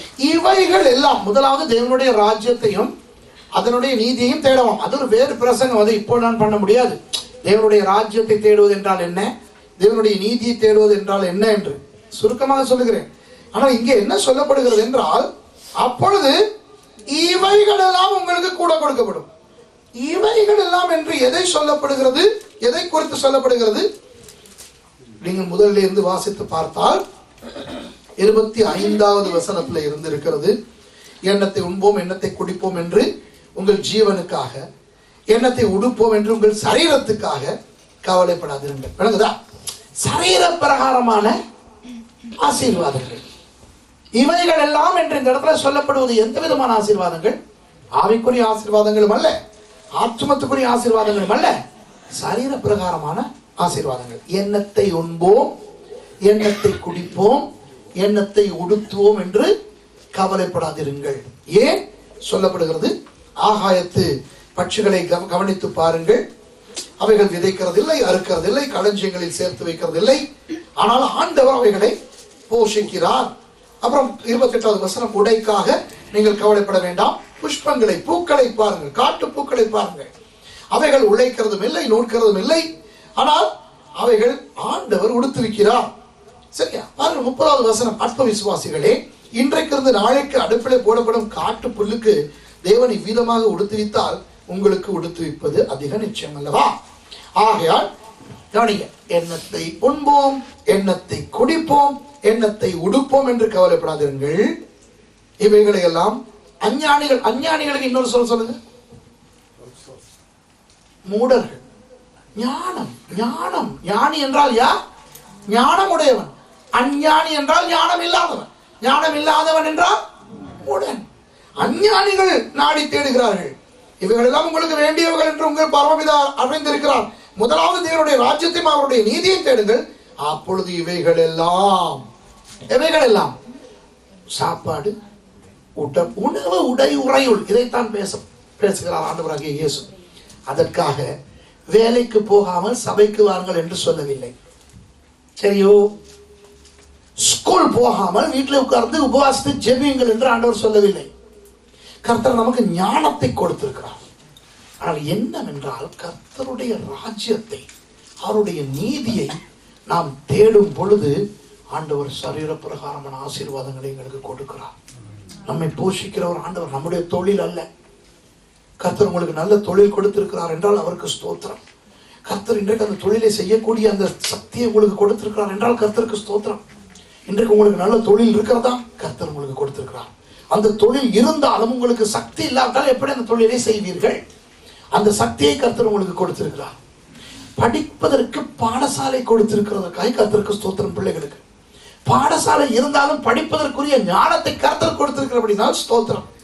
பாடசாலையும் இருந்து ஞானமும் இருந்து அந்த பள்ளிக்கூடத்துக்கு போக முடியாத நிலை இருந்தால் என்ன ஆகும்? கர்த்தர் இவ்வளவு ஆசீர்வாதங்களை நமக்கு கொடுத்திருக்கிறார். ஆகவே நாம் கர்த்தருடைய ராஜ்யத்தை தேடுகிற ஜனங்களாய் இருக்க வேண்டும். அதற்கு ஒரு வேற பிரசங்கமே இருக்கிறது. ராஜ்யத்தை தேடுவது என்றால் என்ன? ராஜாவை தேட வேண்டும். ராஜரீக பிரஜையா இருப்பது என்னவென்று கண்டுபிடிக்க வேண்டும். அது ஒரு வேறு கதை. நான் உங்களுக்கு நான் என்ன சொல்லுகிறேன் என்றால், அன்பானவர்களே, முதலாவது ஆண்டவருடைய ராஜ்யத்தையும் அவருடைய நீதியையும் சபைக்குரிய காரியங்களையும் அவருடைய ராஜ்யத்துக்குரிய காரியங்களையும் தேடும் பொழுது கர்த்தர் சரீர பிரகாரமான ஆசீர்வாதங்களை எங்களுக்கு அள்ளி வழங்குகிறார். கிறிஸ்தவன் சும்மா பிச்சைக்காரனாய் இருக்க வேண்டிய அவசியமே கிடையாது. ஒரு காலத்துல இந்த பிள்ளையான கோட்பாடு இருந்தது. எந்த அளவுக்கு ஒருவன் ஏழையா இருக்கிறானோ அந்த அளவுக்கு அவன் பக்திமான் என்ற ஒரு பிள்ளையான ஒரு எண்ணம் இருந்தது. ஆனால் ஆண்டவர் தன்னுடைய பிள்ளைகள் சௌபாக்கியமாய் சுகமாய் இருக்க வேண்டும் என்று விரும்புகிறார் என்பதை தான் 3 யோவான் 2ஆம் வசனத்தில் இருந்து உங்களுக்கு காண்பித்தேன். ஒரு காலத்தில் நான் ரட்சிக்கப்பட்ட ஆரம்பத்தில் எல்லாம் சொல்லுவார்கள், நல்ல நல்ல விதவிதமாய் உடுத்தக்கூடாது, நல்ல சாப்பாடெல்லாம் சாப்பிடக்கூடாது, அழகாக பெரிதாக இருக்கும், ஏதோ அந்த உயிர் வாழ்வதற்கேற்ற சாப்பாடு இருந்தால் போதும், மானத்தை மறைப்பதற்கு இருக்கிற உடுப்பு இருந்தால் போதும். சரியா? பெண்கள் தலையெல்லாம் பின்னக்கூடாது, நகையெல்லாம் போடக்கூடாது, கலர் எல்லாம் உடுத்தக்கூடாது, இறைச்சி மீன் எல்லாம் சாப்பிடக்கூடாது. சரியா? ரொம்ப அந்த கொண்டாட்டங்களில் எல்லாம் ஈடுபடக்கூடாது. பர்த்டே பார்ட்டி எல்லாம் போச்சுடாப்பா, பெரிய பாவம், களியாட்டங்களில் ஈடுபடாது என்று வேதம் சொல்லுகிறது. இப்படியெல்லாம் சொல்லிதான் ஒரு போலியான கிறிஸ்தவத்தை காட்டினார்கள். ஆனால் கர்த்தர் என்ன சொல்லுகிறார் யோவான் மூலமாக? பிரியமானவனே, உன் ஆத்துமா ஓகே, ஆனால் நீ எல்லாவற்றிலும் வாழ்ந்து சுகமாய் இருக்கும்படி. அந்த சுகமாய் என்ற சொல்லை வைத்து ஆரோக்கியம் என்று சொல்வார்கள். ஆஹா, அது ஆரோக்கியம் அல்ல, ஆசீர்வாதம், சந்தோஷம். ஆசீர்வாதம் என்றால் என்ன? சந்தோஷம். அன்பாளர்களே, கர்த்தர் உங்களை அபரிமிதமாய் நேசிக்கிறார். ஆவியிலே சந்தோஷமாய் இருக்க வேண்டும் என்று விரும்புகிறார். ஆத்துமாவிலே சந்தோஷமாய் இருக்க வேண்டும் என்று விரும்புகிறார். சரீரத்திலே சந்தோஷமாய் இருக்க வேண்டும் என்று விரும்புகிறார். ஆகவே தன்னுடைய பிரசன்னத்தையே நமக்கு கொடுத்து ஆவிக்குரிய ஆசீர்வாதத்தை நமக்கு கொடுத்தவர். கர்த்தருடைய உடன்படிக்கை பெட்டியாகிய பரிசுத்த வேதாகமத்தை இன்று நமக்கு கொடுத்து அவர் நம்முடைய ஆத்துமாவை ஆசீர்வதித்திருக்கிறார். தன்னுடைய ராஜ்யத்தையும் தன்னுடைய நீதியையும் தேடும் பொழுது நம்முடைய உணவு, உடை, உறை எல்லாவற்றையும் அவர் பார்த்துக் கொள்வதாக நமக்கு வாக்குத்தத்தம் கொடுத்திருக்கிறார். ஆமென். எல்லாரும் ஜெபம் செய்து முடிப்போம். பரிசுத்தமுள்ள ஆண்டவரே, இந்த விசுவாசிகளுக்காக நன்றி, இந்த சபையின் ஊழியக்காரருக்காக நன்றி. ஆண்டவரே, நீங்கள் இந்த சபையை நேசிக்கிறதுக்காக உங்களுக்கு நன்றி. இந்த சபை ஆவி, ஆத்துமா, சரீரத்தில் ஆசீர்வதிக்கப்பட்ட நிறைவான ஆசீர்வாதம் உள்ள ஒரு சபையாக இருக்க வேண்டும் என்பது உங்களுடைய விருப்பம். எனவே இவர்களுக்கு நீங்கள் கொடுத்திருக்கிற இந்த ஆவிக்குரிய ஆசீர்வாதங்களுக்காக நன்றி, ஆத்துமத்துக்குரிய ஆசீர்வாதங்களுக்காக நன்றி, சரீர பிரகாரமான ஆசீர்வாதங்களுக்காக நன்றி. எவ்வளவு ஆசீர்வாதங்கள் நம் கைவசம் இருக்கத்தக்க, அதை அனுபவிக்காமல் இல்லாமல் இருக்க நீங்கள் உதவி செய்யும்படி ஜெபிக்கிறேன்.